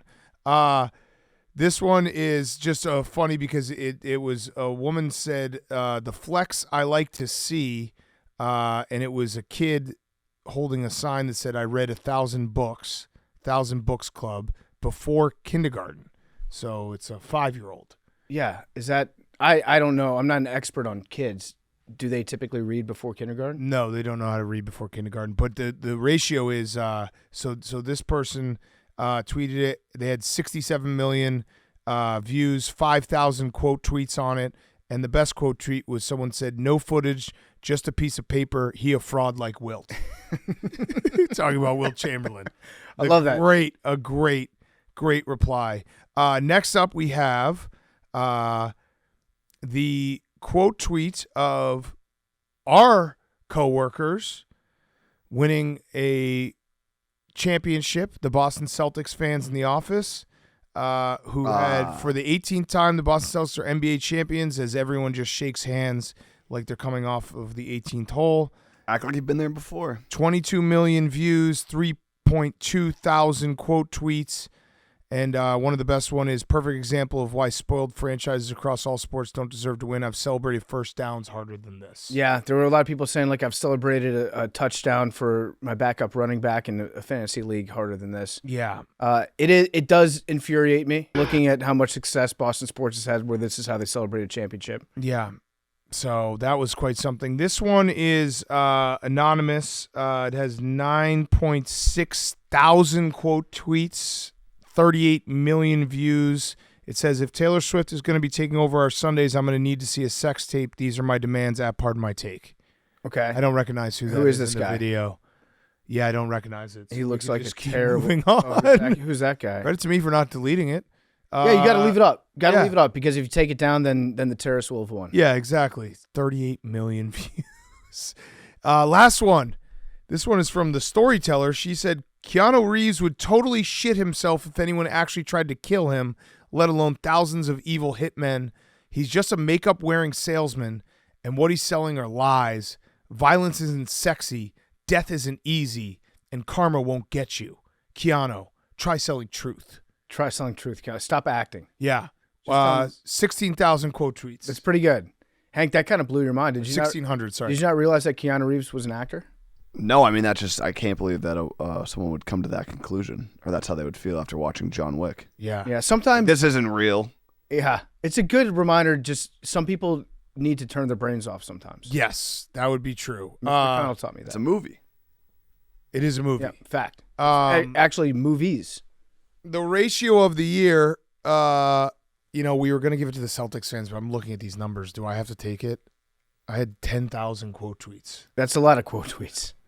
Okay, Now, for the record, Big Cat, do you want to see a sex tape? No. Would you watch a sex tape? Yes. I think if a sex tape was put in front of you, I honestly, Huey. if you took any male and any female and had a sex tape and you said, here are these people having sex and just showed it to me, I would look regardless of who it was. Yeah. If it was in front of me. Yes. So do I have to give it to myself? Yeah. I didn't want to just because I didn't want to start Yeah. it all over again. Yeah. Okay, so I won. Ratio of the year. I think I got ratioed to hell. Congratulations. Holy fuck. When Memes sent me that, he's like, I'm sorry about what I'm about to send. And I hadn't thought about it for probably 4 months. Yeah. And I looked at it and I was like, oh my God, the numbers are staggering. Now, did you think you gained followers or lost followers? Lost, probably. Yeah. Probably lost. Yeah. Hey, listen. We all say things. We do. I stand by it. You know what, Big Cat? It's because you were acting in that clip. Try selling truth instead. That's true. If someone came to me and said, hey, you got to be on a sex tape, I probably would be like, I come too fast. Sell truth. Yeah. Okay, what do we have next? Next up, we have the WNBA Rookie of the Year. Oh, my God. There's a lot of good options here. We've never given this award away. No, it's the first time ever. Thank you to Caitlin Clark for growing the game. Or thank you to Angel Reese.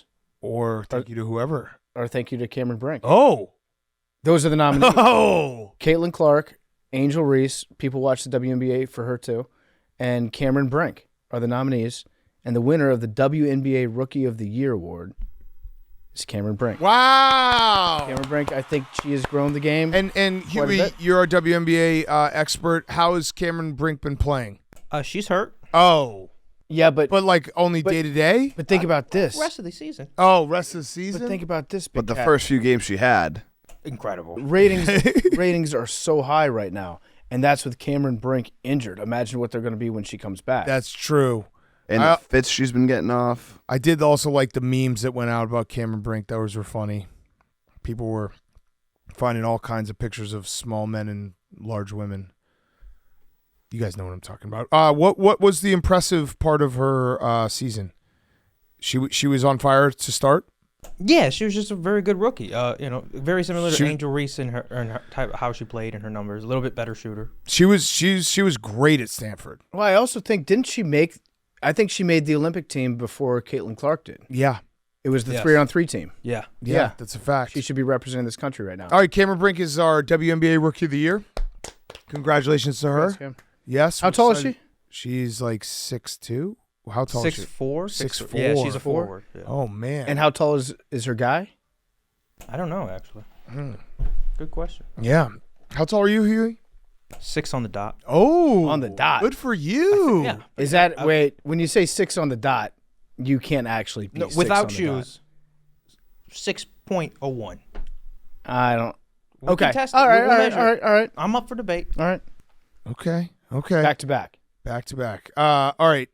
Next up, we have the Ruthkwanda Forever Award, Take of the Year. This is our coworker Kevin. Kevin Clancy started this when we had the famous Ruthkwanda tweet that went viral. I think it was 4 or 5 years ago. It read, just told my 10-year-old daughter about RBG with his Ruth Bader Ginsburg when she passed away. What's this? First I'm hearing of this. She what was the song playing? Fuck. It was like a hilarious. When he's on the tarmac? Yeah. It's a great clip. It was like Rocket Man or something. Yeah, it was Rocket Man. Yeah, I think it was Rocket Man. All right, so just told my 10-year-old daughter about RBG. She had tears in her eyes, and then she did the Wakanda pose and said, Ruthkwanda forever, which is the sort of pop culture crossover that I can celebrate. I love that. So this award is for people who basically just go online and lie about what their kids say in terms of politics because they're too scared to say it themselves. The lowest of the low. The lowest of the low. Imagine having a fictional child say something online. The lowest of the low. So the nominees this year, we have 3 great nominees. One happened just recently. This is from JoJo from Jers. She said, I told my 11-year-old daughter that Joe had dropped out, and she started to cry, and through her tears she asked, so who will run now? And I said, Kamala. And then she shouted, fuck yes. That's so true. So true. And it's so sweet. So true.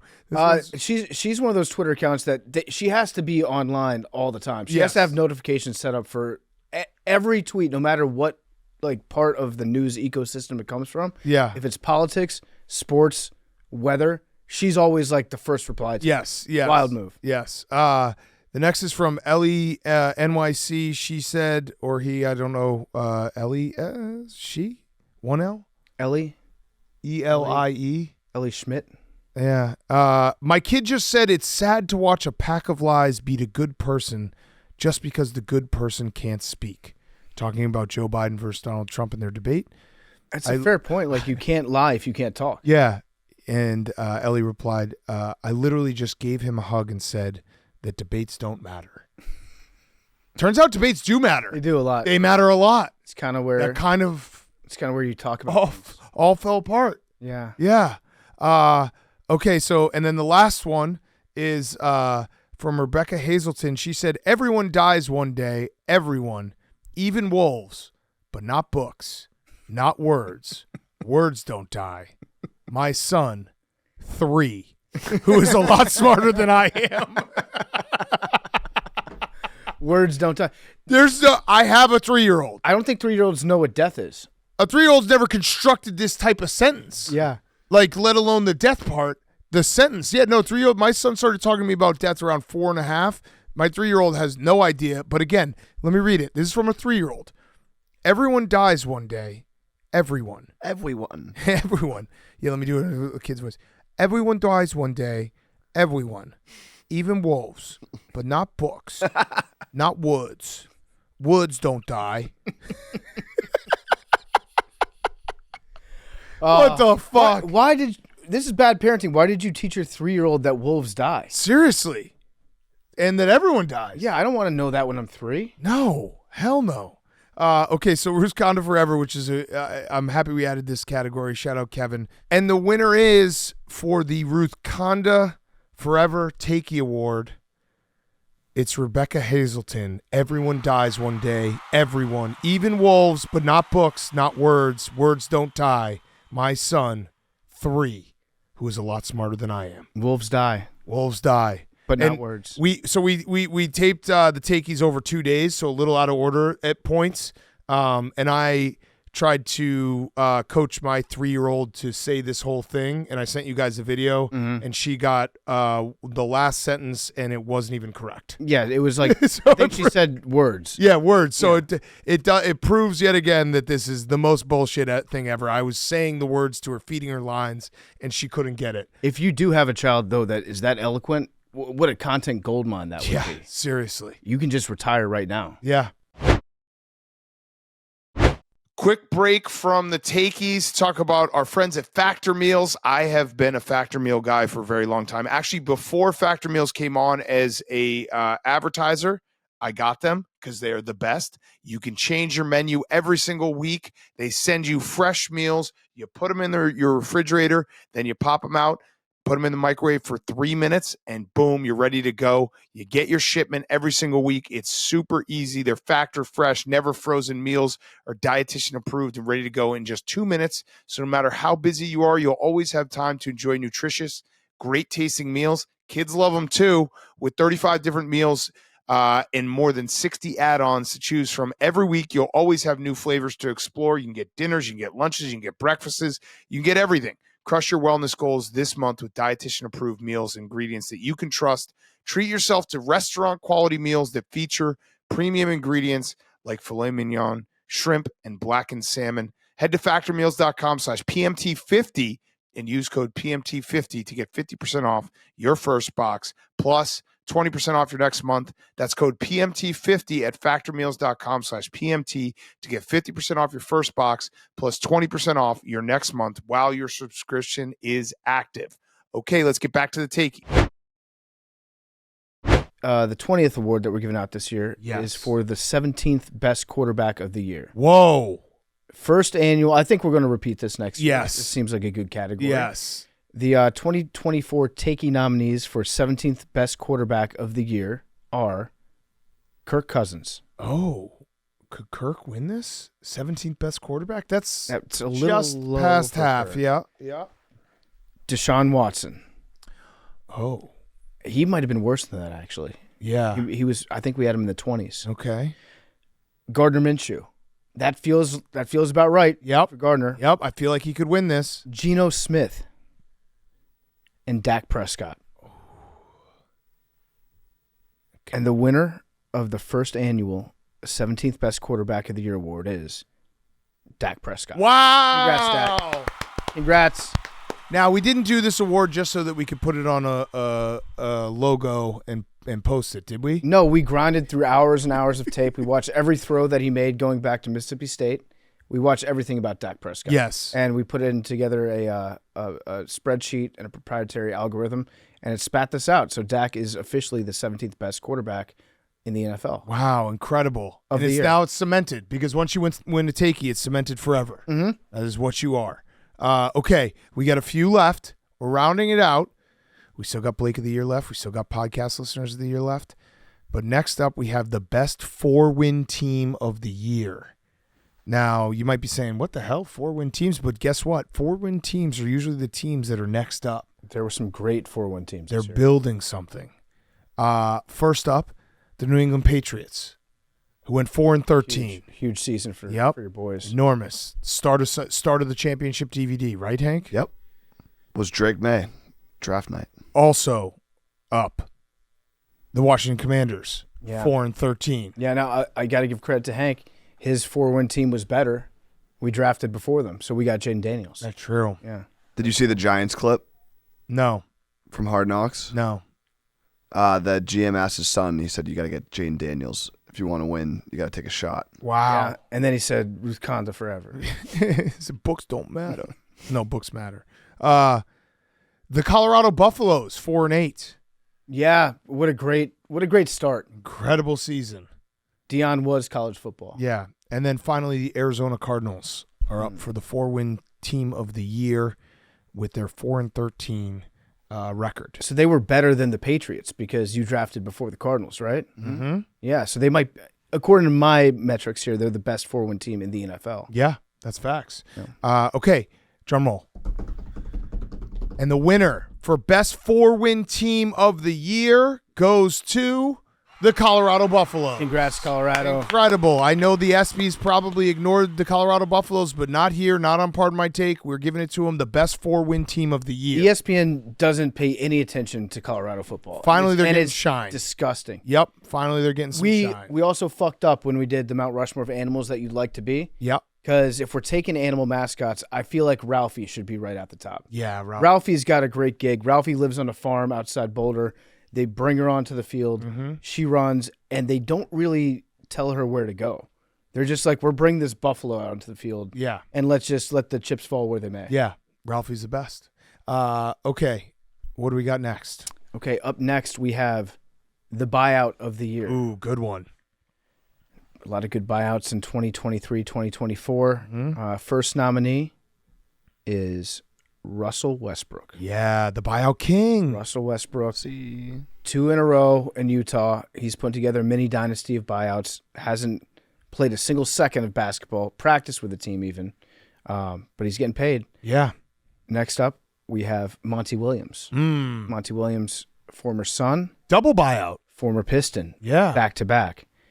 And the final nominee for Buyout of the Year is Jimbo Fisher. Yeah. Jimbo Fisher got the big check from Texas A&M. We saw the big check get delivered onto the field the week before the buyout happened. One of the best college football wrinkles, like Texas A&M especially because of all the oil money. But yeah, the donor donating like $100 million at halftime of a Texas A&M game, and then 7 days later, Jimbo Fisher getting bought out was so perfect. And all three of these guys really, hats off to them. Yeah. They're all winners because you've accomplished the American dream. Correct. You're getting paid to stop working. Correct. That's awesome.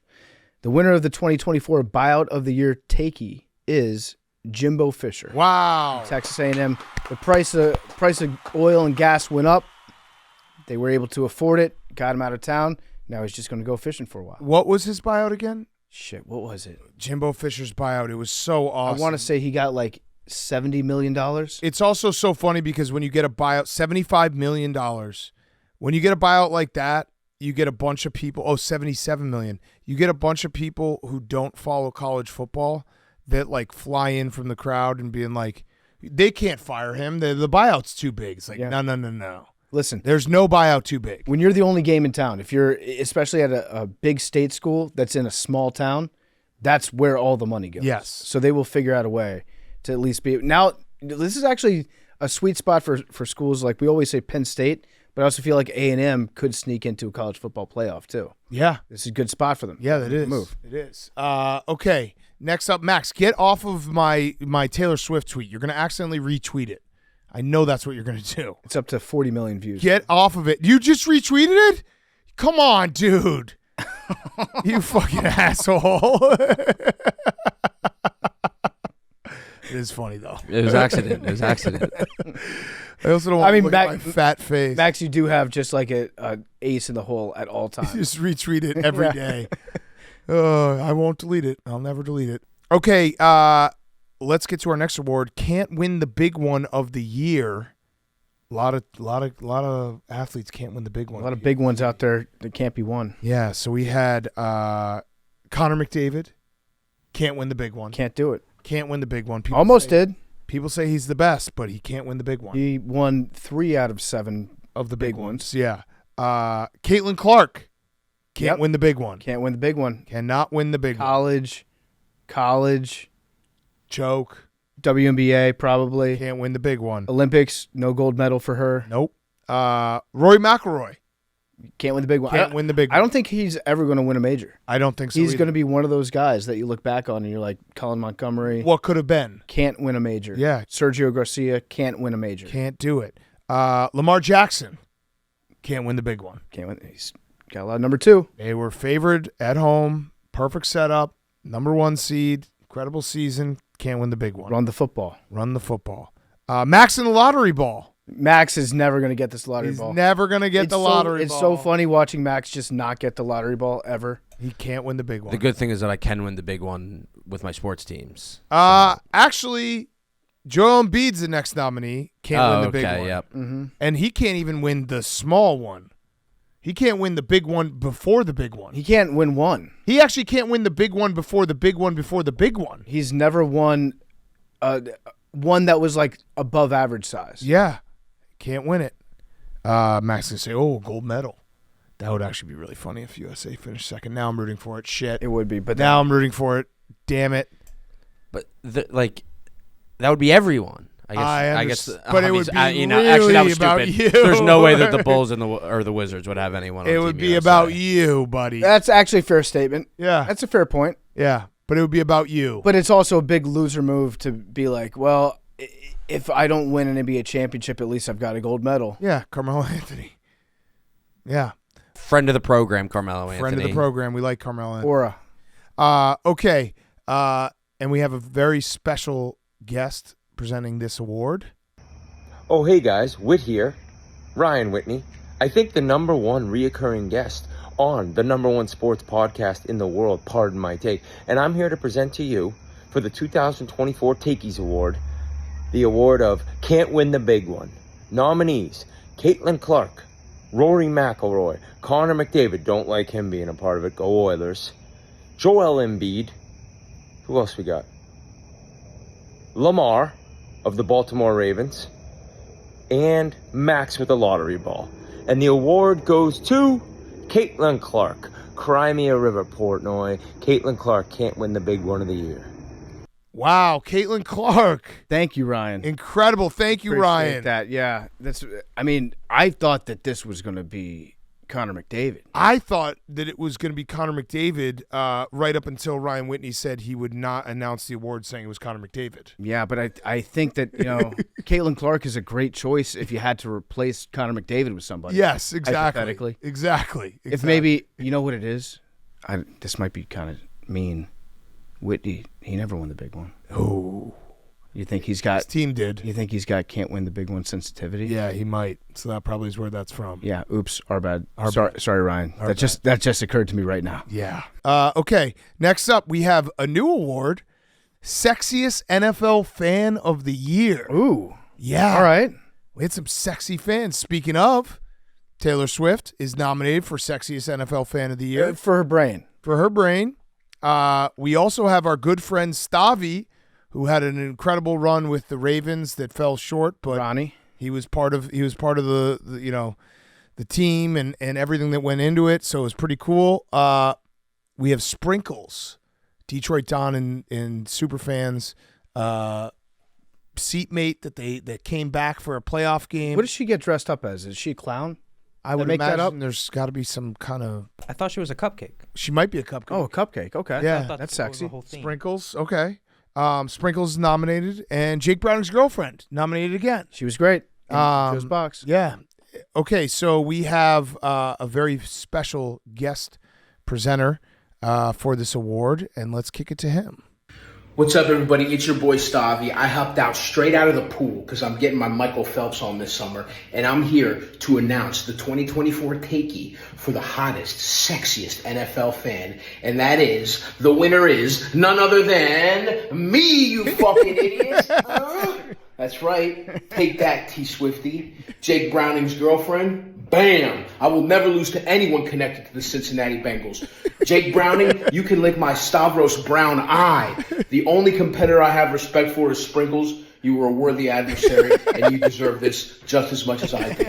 Thank you. I'm honored to win a Takey. As a special give back to the AWLs who are NFL fans, I am offering to fuck your wife all season as long as the Ravens play your team. As a gift to you, I will fuck your wife after the Ravens beat your dumbass team.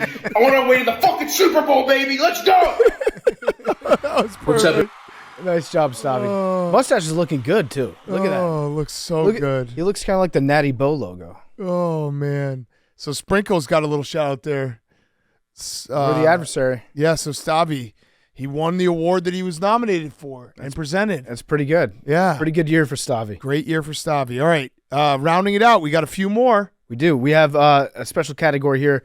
New category, the Florio of the Year. Oh. The Florio of the Year award. Oh, this is a big. Who's going to win this? The nominees are Mike Florio. Oh. Just a lie?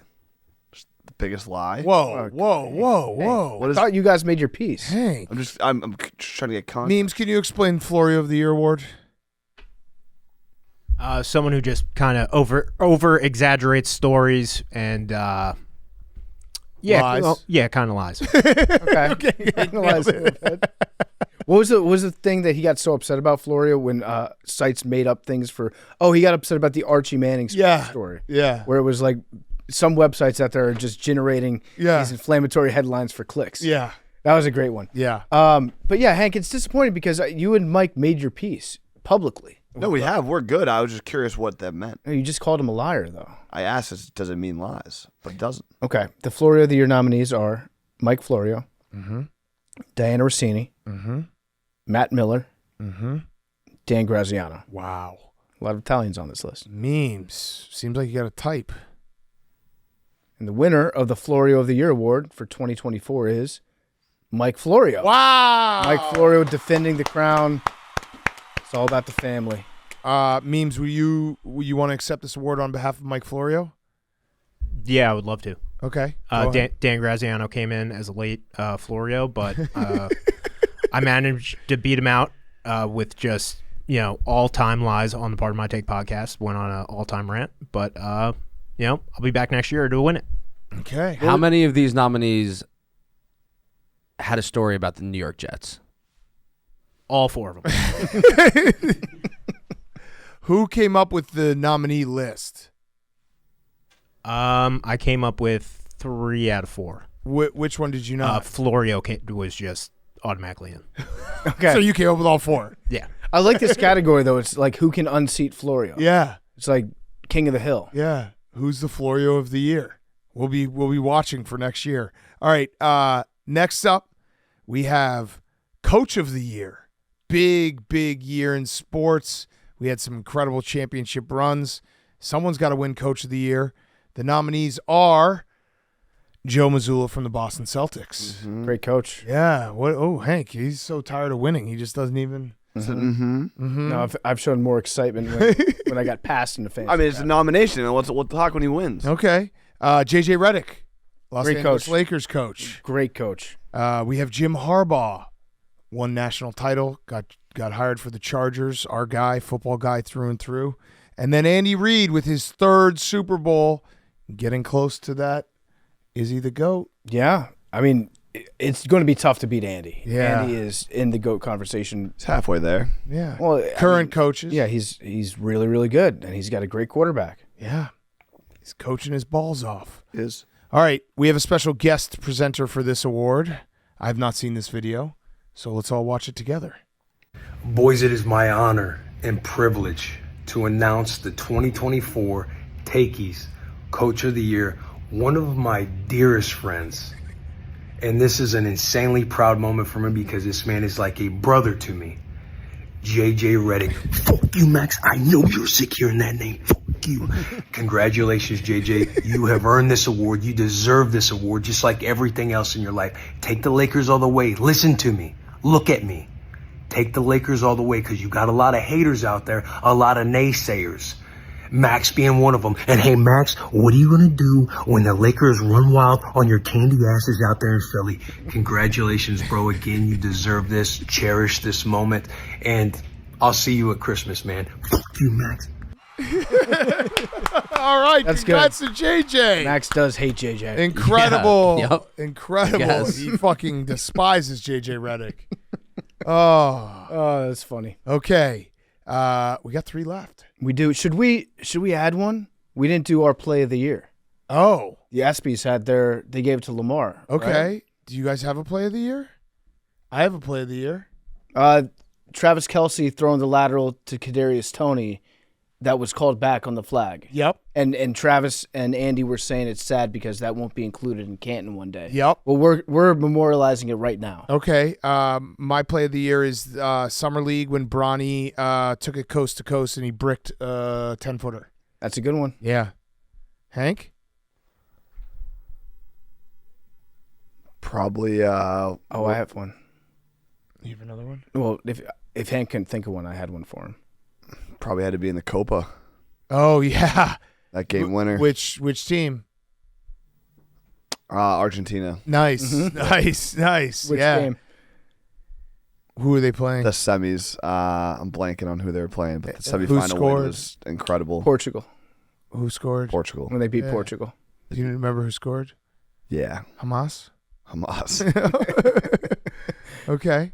I was going to say that Mac Jones interception in England. You remember that one? Yeah, that he had? that the one was that a was great underthrown by like 15 yards. That was a great one. Can we nominate that one? Yeah, absolutely. Okay. Absolutely. So we should let the listeners vote on it. yeah, the listeners, we'll put up a poll. I have one too. Oh, okay. The Jalen Carter almost interception off of the spike. Nah, that wasn't that cool. Yeah. That wasn't. You lost the game.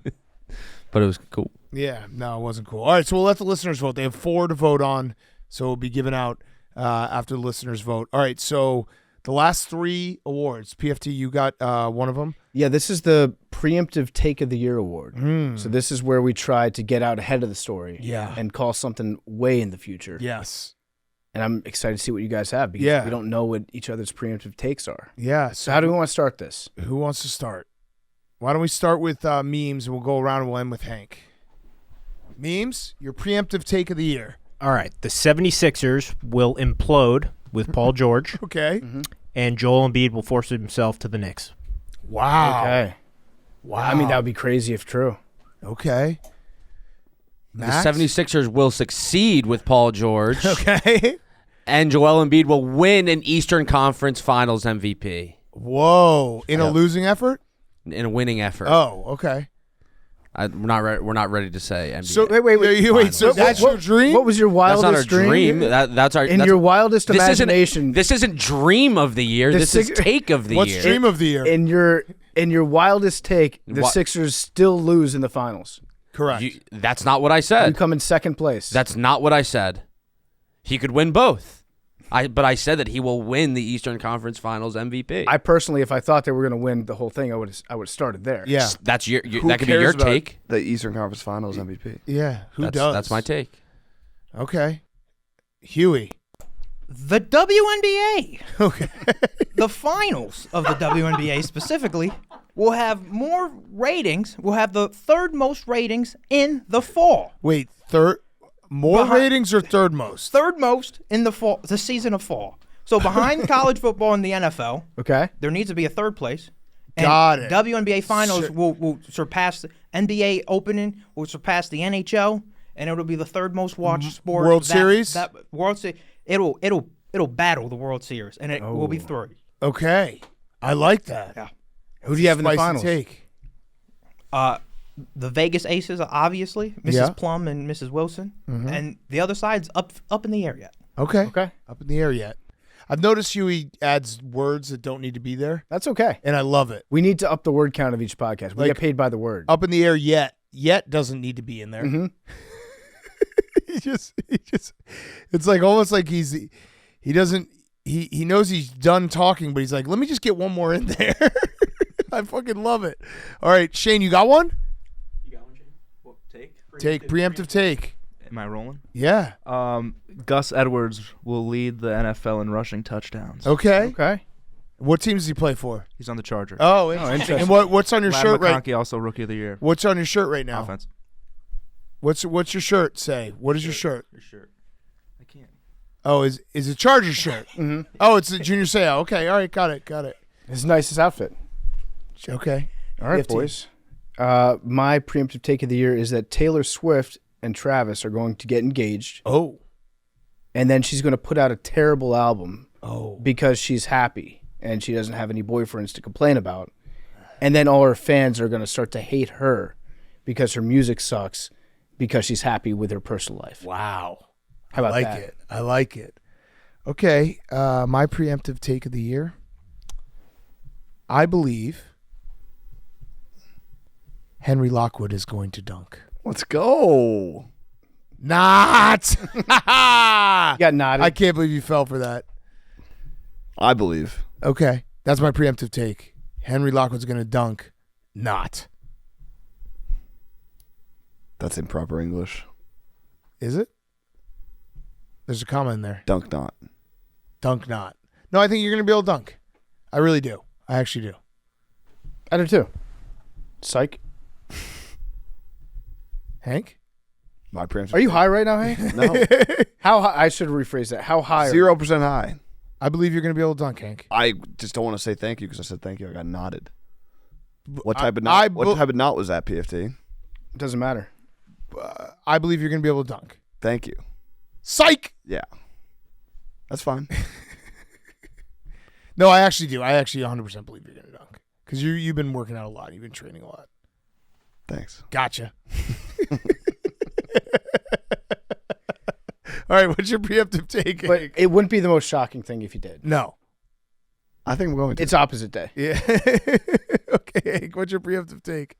My preemptive take of the year is that Drake May and New England Patriots are going to have more combined wins than the Washington football team and Chicago Bears. Combined? Combined. That is the craziest thing. That's wild. That's wild, Hank. That's wild. How many wins? 7. So we're gonna have 6 combined. More or equal. So maybe if one has 4, one has 3. That's wild. That's a wild take, Hank. Would you like to wager on that? No, I'm already in pretty deep with PFT, so I'm just gonna. Yeah. Oh, that's right. Yeah. Sometimes I forget. Like I feel like I'm a bad gambler, And then I remember that Hank is going to owe me, what, $20,000? It was $50,000. $50,000. No, you were going to owe me 50. Yeah, I'm already going to be up 20. I think it was like, 50 to 3 or 50 to 30. So I think you might owe me $30,000. No, we'll. It wasn't that. If the Patriots don't make the Super Bowl in how many years now? I think it was 50 to 10. I think it was 5 years, but a year is There's no way I gave you 50 to 30. So it's 4 more years. Yeah. 4 more years. Yeah. Yeah, it's like there's always money in the banana stand. I got it. I'm rich. Yeah. I'm going to be so rich in 4 years. They got to make a Super Bowl in the next 4 years. Easy. Easy. You love Drake, May. I actually do. Yeah. I know. I've seen the T-shirt. We should release that. Okay, quick break from the takies for the rowback question. Rowback question for Memes and Pug, because you guys are sitting here with me, and we forgot to do the rowback question, but now we're here. Rowback question for Memes and Pugs. How is the editing of the takies going? It's a great time. It's a great time? Yeah, it's just so many fun awards. I don't know which one's my favorite. Pug. Okay, nice shot, Pug. Memes? Yeah, it's a great time. Lots of fun. We're watching Jerry guess some states. A lot of fun. Okay, all right. So rowback.com. We love the people at Rowback. They're one of our favorite sponsors. Q-zips, polos, hoodies, joggers, shorts. I'll tell you right now, the joggers are the best. I wear them every single day. Polos, if you're a golfer, do it. The light sweatshirts, just in time for fall. Rowback has it all. Rowback.com. Promo code TAKE. 20% off your first question or first purchase. That was the Rowback question. 20% off your first purchase. Rowback.com. RHOBACK.com. And now back to the takies. Okay, it's time for one of the most important awards we give away every single year at the takies. It is Blake of the Year time. So here's what we're doing. We've done it many different ways. For people who are listening to their first takies, Blake of the Year is Blake Griffin, Blake Bortles, and we've added Brooks Koepka probably 5 years ago. He is a Blake. I don't know what the exact stats are. I believe Blake Griffin is a 3-time winner. I think it's Blake Bortles has 2. Yeah, and 2. Brooks sadly 0. can't win the big one. He has 0. So we've done it every single way. We've done it first to answer the phone call. We've done trivia. We did the famous lottery ball year, which was painful, and I'm shocked that these guys even still return our text messages. This year we're going old school with a new school twist. It's going to be similar to the phone call, the first to answer the phone won previous Blake of the Years. This year we're going to do a Zoom link. So I've told all 3 Blakes a window, and we're in the window right now. They're in all different parts of the world. Blake Brooks is in the UK. Blake Griffin is in LA. Blake Bortles is in Florida. When I texted them asking them what their availability was, Brooks said he's playing in a golf tournament in England. Mm-hmm. Blake Griffin said that he's got some meetings and shit that he's got to attend to, and Blake Bortles said he has absolutely nothing. So Blake Bortles seems like he would be the betting favorite right now. But Brooks Koepka not on the course now, though. Correct? Not on the course, but Blake Bortles also probably not the most technologically savvy. So Blake Griffin feels like he could be the leader in that respect. So Blake definitely has practiced. Yeah. He's like opened up his Zoom. He's made sure that the app is up to date. Yeah. That it's the most current version. Bortles might be kind of lounging around, but he might have more technical difficulties just accessing the app. Correct. He might not even have the app downloaded. Okay. And now, how are we judging? Is it first to show? We're screen recording, so we'll have it exactly right. If they both show up at the same time, we'll figure it out. But it's first to join, and we have to hear them and see them, correct? They have to connect to video and audio. Yes, so once they join, if their video is on the screen and we can't hear them, doesn't count. Now, are we allowed to tell them we can't hear you? Yeah. Okay. Shane, if Shane is listening, can you say something real quick just so the people know? Check. There we go. Test. Okay, so that way that the people know it's not on our end. Right. Shane is able to connect to video and audio right now. Memes. Question. Blake Bortles is a 3-time winner. 3-time winner, so 3-3-0. 3-3-0. This is Wow. Either one will win the best of 7, or one will break the dreaded streak, get Yes. the monkey off the back. Yes. So I'm texting all 3 right this second. I'm saying first person to connect to video and audio on the Zoom wins Blake of the Year. wins Blake of the Year 2024. I told them all to, even if they don't win, if they feel like they didn't win, they should still try to connect because we'd like to see them all. Big Cat, real quick sidebar. I know we just laid out the entire rules and we planned this whole thing out. Is it more of a Blake move to not be able to connect? No. We maybe next year we'll do that wrinkle, but Okay, I've already set this up. It was a hell of a time setting up 3 different time zones. When I thought about it, Blake's probably not ready to go. We still also next year we're golfing or doing something. Next year we're getting them all 3 together. We'll figure it out. I want to get them all 3 together. Okay, here we go. First person to connect to video and audio on the Zoom wins Blake of the Year 2024 with the Zoom link sent. Oh my God. Okay. What if they all of them just don't join, and we just sit If here? the Blake's unionized, we have somebody. No That was way. so fast. No way. It says BG. No way. Oh my God. Oh my God. Can we hear him? Hello? Oh, Blake of the Year! Let's go! That was domination. You were literally waiting in bed. Oh, we got another one. Oh, no. Here comes Blake Bortles. This is going to be heartbreaking for him. Oh. Can't wait to talk shit about my Wi-Fi. Oh, and I think he's wearing the Blake of the Year shirt. I think too. Brooks might have tried to join just now, too. Oh, my God. Oh, what's up, Brooks? What's up, Blake? Oh, Blake's no, Wi-Fi Blake. is too fucking good. Oh, no.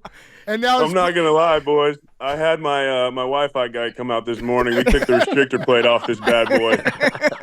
Not exactly street legal, but was it worth it? That was Holy crazy shit. fast. That Unbelievable. was insanely fast. Wait, is Brooks joined or no? No, Brooks is He might just not join.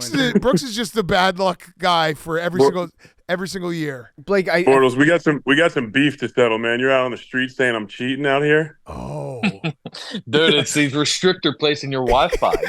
These catalytic converters you're swiping. So wait, Listen, man. God. Not street legal, but it's worth it. That was crazy. You joined so fast because we've been taping this whole literally- thing. You'll be able to watch it back. I went to the chat to check to make sure I was like it was going to be in this thread and that it came through. Yeah. So, Bortles, are you out on your porch right now? Yeah, I've been sitting here for, what time was it, an hour? Probably 3 minutes. Probably pretty far away from your router. Oh, no. And do you know this is Blake Bortles? I feel bad saying this to you. You guys probably are aware of this, but did you know it was 3-3 until today? No. Yeah. Is that what the record was? Yes. You are a 3-time Blake of the Year winner. Blake Griffin is now a 4-time Blake of the Year winner. And Brooks Dude, Brooks he's in is England. He might not even join this call. Yeah. This is tough look for Brooks. I'll tell you what, having your notifications on extra loud for an hour is very annoying. Yeah. That was actually shocking how fast you joined because we had a moment when we set the whole thing up. We're like, what if none of these guys joined for like a half hour and we're just sitting here like fucking assholes, just being like, will anyone join? Holy shit! I got a tough question for the two of you since Brooks isn't on the chat yet. Has the word relegation been thrown around in regards to Brooks Koepka? It's an interesting question. If I knew what that meant, I would 100% have an opinion. Okay, like relegate. Oh, we're him gonna relegate him down to the Division back 2. to the Brooks League. Yeah, drop him down to Brooks. I don't know. I mean, I feel like that's up to you guys. I don't know if that's a Blake's call. I'll say this in Brooks' defense. He is probably at the biggest disadvantage because he's in England and he said that he's at a remote place that has like very bad Wi-Fi. I think he just needs to quit the Live Tour and focus on Blake of the Year. Yeah, if he was serious about it, I guess. Yeah. Blake Griffin, do you want to say anything? You want an acceptance speech? I mean, this is one of the biggest Takey Awards that we give out every year. Yeah, I mean, honestly, dude, Blake, you can probably attest to this, but everywhere I go, somebody yells Blake of the Year. Somebody yells Blake of the Year. So, I mean, this is a huge award, and it means a lot to all of us.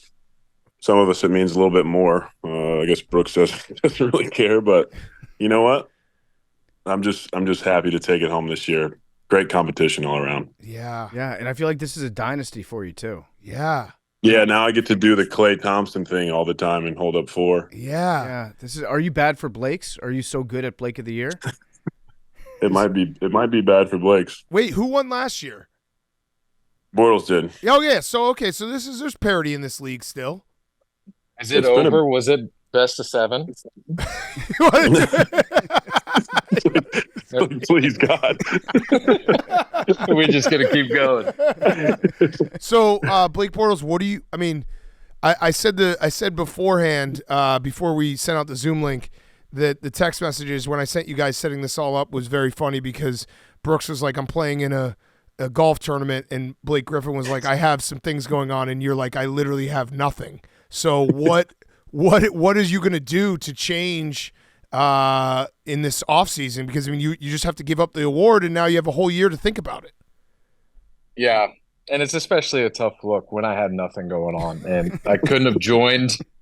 I couldn't have joined any sooner, and I joined, and you guys and Blake are just in a full conversation already. Yeah. It's not even like he's still trying to figure it out and connect. He was already in. So I think I'm gonna have to start packing the schedule a little bit and change things up. Yeah, It's gotta be heartbreaking. That's a good idea. And also, in Brooks' defense, he's the only one that still has like a current job. True. That they work at. So a little bit busy. True. Both you guys nod. Yeah. Yeah. I got nothing going on. I can't wait to make the Part of My Take movie, and we get the actor from Clipped to play Blake Bortles. Yes. Blake Griffin. In Blake the Story of Griffin, the Year. yeah. We'll get Sam Hauser's brother to play Bortles. Yeah.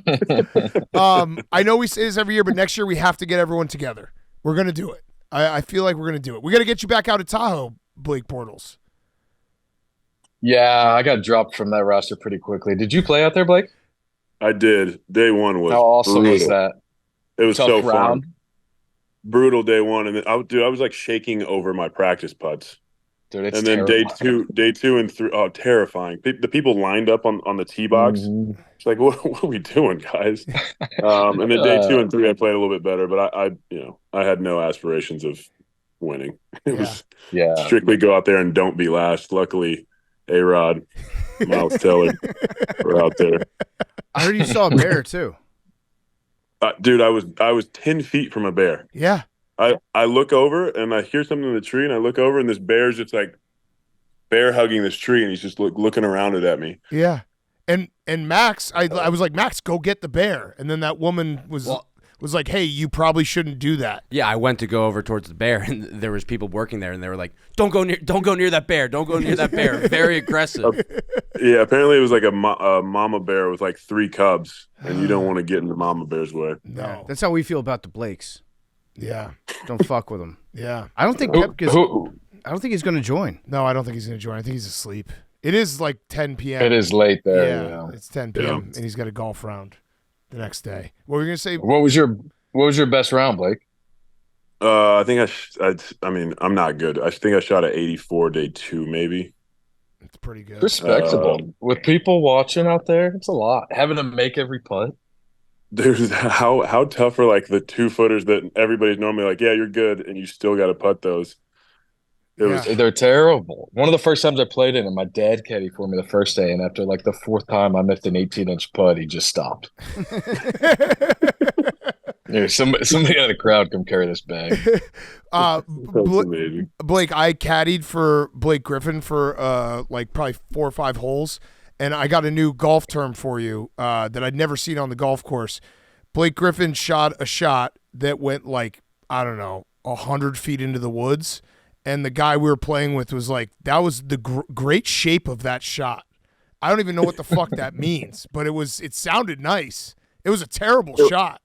It wasn't like 100 yards in the feet in the woods. It was like 70, 80 tops. But it was great shape. It was pretty. Dude, can you imagine the shape on that thing? I was like, I just turned to him. I was like, what the fuck does that mean? That was a bad shot. But yeah, Blake Griffin can fucking bomb the ball. I watched it. Blake, let's get you back out to Tahoe next year, and we'll do like we should do a little Blake thing out there. Yeah, maybe we do Blake of the Year right before the tournament. Yeah, Brooks make them pair us together at least one day. Oh yeah, that would be incredible. Brooks has to play lefty. I think Brooks might still win. Yeah, Brooks probably is like, oh, I got a whole job. Probably. I'm making like How about me and Bortles scramble? Yeah. Versus me and PFT. And we play from like the forward tee. Yeah. Mm-hmm. Yeah. I think you guys could that would definitely level it out. And then between the two of you, it's whoever you take more shots from. Oh. So then there's also competition between the two of you. Yeah. Oh, okay. Got Yeah, it. I like that. Oh, good. Oh, shit. All right. Was that Max? Yeah, that was Max. Dude, it's a silent assassin over there. Can't see him, but Yeah, he's in the booth. great idea. Yeah. There he Look at is. it. There's our Producing back mutants. here. Just producing back Yeah. here is all. Yeah, we got a new intern, Huey, there too. He's a Pistons fan, Oh. actually, Blake. Hey, sorry, Huey. Yeah, no sorry, shit. buddy. Oh shit!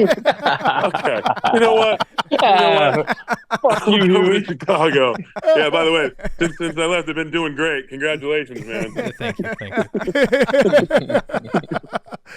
Huey, do you want to tell Blake about your idea for a sitcom? I have a TV pilot coming out one day. Oh yeah, Blake, you should buy this. You'll love this. It's about two brothers, one named Carmelo, the other Anthony. Born in Denver, Colorado, a couple days before you know who gets traded to the Knicks.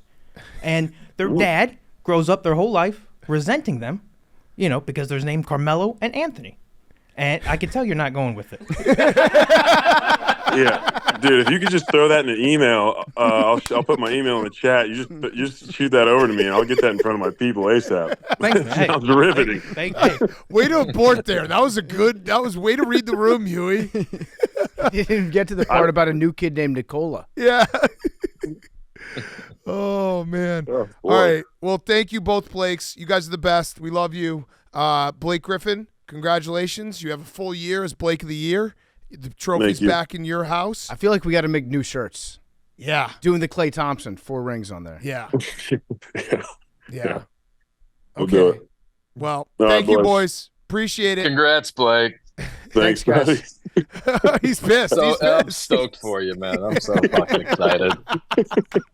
Thanks, man. Really felt genuine. Yeah, no, I'm happy for you. Enjoy these 12 months. All right, see you, boys. Thanks, guys. All right, see ya. See ya. Later. Oh, and that's Blake of the Year. Our favorite award that we give out. I love it. It broke my heart to see the look on Blake Bortles' face. I know, but he wanted it. That was a thrilling way to do it. You're never going to say that Blake Bortles didn't want to win this one. Yeah. Holy shit. He was so fast. Blake Griffin, what was the time on that? I would estimate it to be under 10 seconds. Yeah, it was that fast. And I did give him a 3-hour window. I was like, here's a 3-hour window because they're busy guys. Yeah. But still, I mean, I do feel bad because Blake Bortles, like he said, he'd been just sitting there for an hour waiting and still wasn't able to do it. I mean, congrats. It's tough to beat greatness. Yeah. And what we're witnessing right now is greatness. 4-time Blake of the Year winner. All right. We have one last award, PFT, and we should just give it out ourselves. Okay. It's a Podcast Listeners of the Year award. Pretty important award. There's a lot of good podcasts out there and a lot of great podcast listeners. Yeah, so you want to do the nominees? Yeah, the nominees are the Hardcore Historians. Okay. I listen to Dan Carlin. Yep. I've got them on the list. The Politicking Fans. I don't know. What do we call those guys? Marshawn Lynch, Gavin Newsom, Marshawn Lynch's agent, who's known Gavin Newsom for years. Yep. They started working on this podcast 6 months ago. The Politicking Fans. Yep. And then the AWLs of Part of My Take. Oh, wow. So who won? I don't think Politicking is out yet. Okay. So I had to cross that one off the list. Should we do a drum roll? We can do drum roll. Okay. Huey, you want to announce the winner? He's gonna fuck this up. No, he says said no. Smart. He says no. Memes, do you want to announce the winner? No, Memes, you can't. No? All right. Yeah, do it. Who won Podcast of the Year? The listeners. The award-winning listeners of Part of My Take. A 9-peat. A 9-peat. Champagne. 9. 9. Update those bios. Incredible run. You're running out of fingers. Jason Pierre-Paul can't count the amount of times that you've won AWL. I thought this year was going to be politicking for real. Politicking next year. I'm looking in my rearview mirror if I'm the AWLs right now. Yes. So thank you to the AWLs. We say it a million times, but I feel like I could say it every show. We live a dream life. We have the best job ever, and it's because you guys listen to this show. Like, we wouldn't be able to do this if you weren't as dedicated to us through ups and downs. Sometimes you hate us. Sometimes you love us. Most of the time you hate Hank. Hank's not even here. That's fine. To listen to you get the award. Yeah, at the end of every episode, I say, love you guys. I truly mean that I love you guys. Thank you so much. It means the world to Big Cat, me, Hank, everybody in the booth. We really, really sincerely appreciate it because there's a bunch of podcasts out there. You don't have to listen to us. Yep. You've got other options, and you choose to, and it means so much to us. So sincerely, thank you from the bottom of our hearts, and we love you guys. And it's also one of those things that 9 times, it's crazy looking back because I don't know if you feel the same way. It feels like we've been doing this podcast for like 5 minutes because I don't know. It's like just time goes so fast when you're having, the time of your life. But if you had told me, PFT, Hank, when we were sitting in your Austin apartment or house, excuse me, I don't want to say it was a house. It was a row house. It was a row house. If you had told us when we were doing the test episode back in 2016 that we would have this type of success and we'd be doing it for 9 years or 8 years, but 9 times for the Takies, I'd be like, there's no fucking way. There's just, I think we can do it, but I don't think that we're going to reach these heights. We had that, I've told this story, we had that moment when we were driving from the Arizona Bowl back to Scottsdale, and it was just 2 of us in the car, and we're like, what would have happened if we didn't do this podcast? And it was a scary, scary thought. It's crazy. I think it's probably the best decision, at least in terms of our work of our lives. Yeah. And it really is it's freaky sometimes to think that there's so many people that listen to every episode. Yeah. I try not to think about that as we're recording, but when I do have a moment where I get to sit back and think about it, it makes me just very, very thankful for all you guys. Yeah. Yeah. It's like I said, you've got a choice, and the fact that you choose us means a lot. Yeah. Thank you. It's immense gratitude that I don't think we can't accurately convey it other than what we're saying right now, but what we're saying right now is a very small part of the gratitude we feel. Mm-hmm. So what do you guys in the booth? Anything for the AWLs? Great year? Yeah, great year. I've only obviously been here for 2. This is my second Takey since I've been on, but every year I meet more and more of you guys, and it's a great time every time I meet you. And I'm really grateful that you guys have given me this life, and I truly, truly do love you guys, like PFT always says. Yeah. Memes? I took some time to reflect last week when you let me ask some questions there in Rogers. I'm very appreciative of everybody on the show and all the people that listen. I was working in accounts receivable 3 years ago, and that's crazy. My entire life changed. So thank you to everybody who listens. Yeah. Mm-hmm. Yeah, I'm obviously the newest one here. It's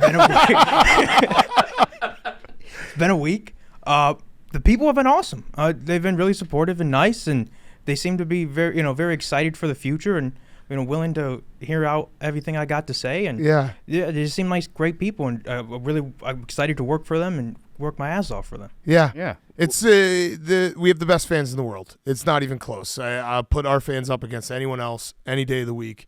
I know there's some other podcasts that have added some strong fan bases. Mm-hmm. Still would take the AWLs over them. Oh, an internet war? Oh, 100%. Yeah. Especially since her next album's going to stink. Yes, exactly. She's too happy. Not naming names. She's too happy. The thing about me and Big Cat is we're always upset. Yes. So there's always something to gripe about for people to identify with. Except actually now we might be entering phase 2 of Part of My Take, where me and Big Cat have elite quarterbacks. Yeah, and true. We become real assholes. Actually, we might be going down the we're too happy. This might be when the whole podcast just submarines because everyone's like, we don't want to listen to winners all the time. Yep. Yeah. So at least with Chiefs fans, when they listen to us, and if they think that we're doubting Patrick Mahomes or their team, they can at least take solace in the fact that they win something. But if our teams win, then everyone else is going to be like, fuck you guys. But we sincerely thank you very, very much. Thank you for listening to the Takie Awards, and we really love you guys. Yeah. So let's finish up with numbers. Okay, great takeys, boys. Congrats again to the AWLs. 9 in a row. Great Hank, year. what do you think? Proud. Proud. They did it. Proud. Are you wearing those glasses upside down now? He's high. No. I'm not high. Why do you think I'm high? Incredible takeys. I love doing this the Takeys Awards every single year. So much fun. And we do give the award-winning listeners a lot of credit. And every year I think we say it on the show, but we really do love you. Thank you very much for listening. Yes. We appreciate you guys are the best people in the world. We need to do a better job for next year's takeys of figuring out the takeys as they happen in real time. Who's going to be in charge of that? Because every year we do the same thing. I'm going to be all over it. Oh, hell yes. All over it. No, but you're going to inject it with pro-Philly No, bias. I'm not. All right. No, that's good. You and memes to combo. Yeah. Because Combos. we do this every single year where we get to the takeys and then like a day before we're like, wait, what happened this last year? Yeah. But we pulled it together. I think we had some great winners. Congrats to all the winners. And let's go to numbers. 56. 20. 42. This would be great if, Can't Win the Big One just immediately got erased. Yeah. But 8. you admit you can't win the big one. 8. No. Let's pick one for the AWLs just for fun. They can have mine. No. 3. What should we pick for the AWLs? 9. 9. I picked 9. Oh. But they can have they it. can have I'll 9. give them 11. No, they got 9. It's going to be Hank, new number. Hank, new number. 17. 3. Pug, Shane. Pug. 99 Pug. 21. Say them again in order. Memes, go around the room. 3. 20. 42. 99 Pug. 21. 8. 56. 17. AWLs have 9.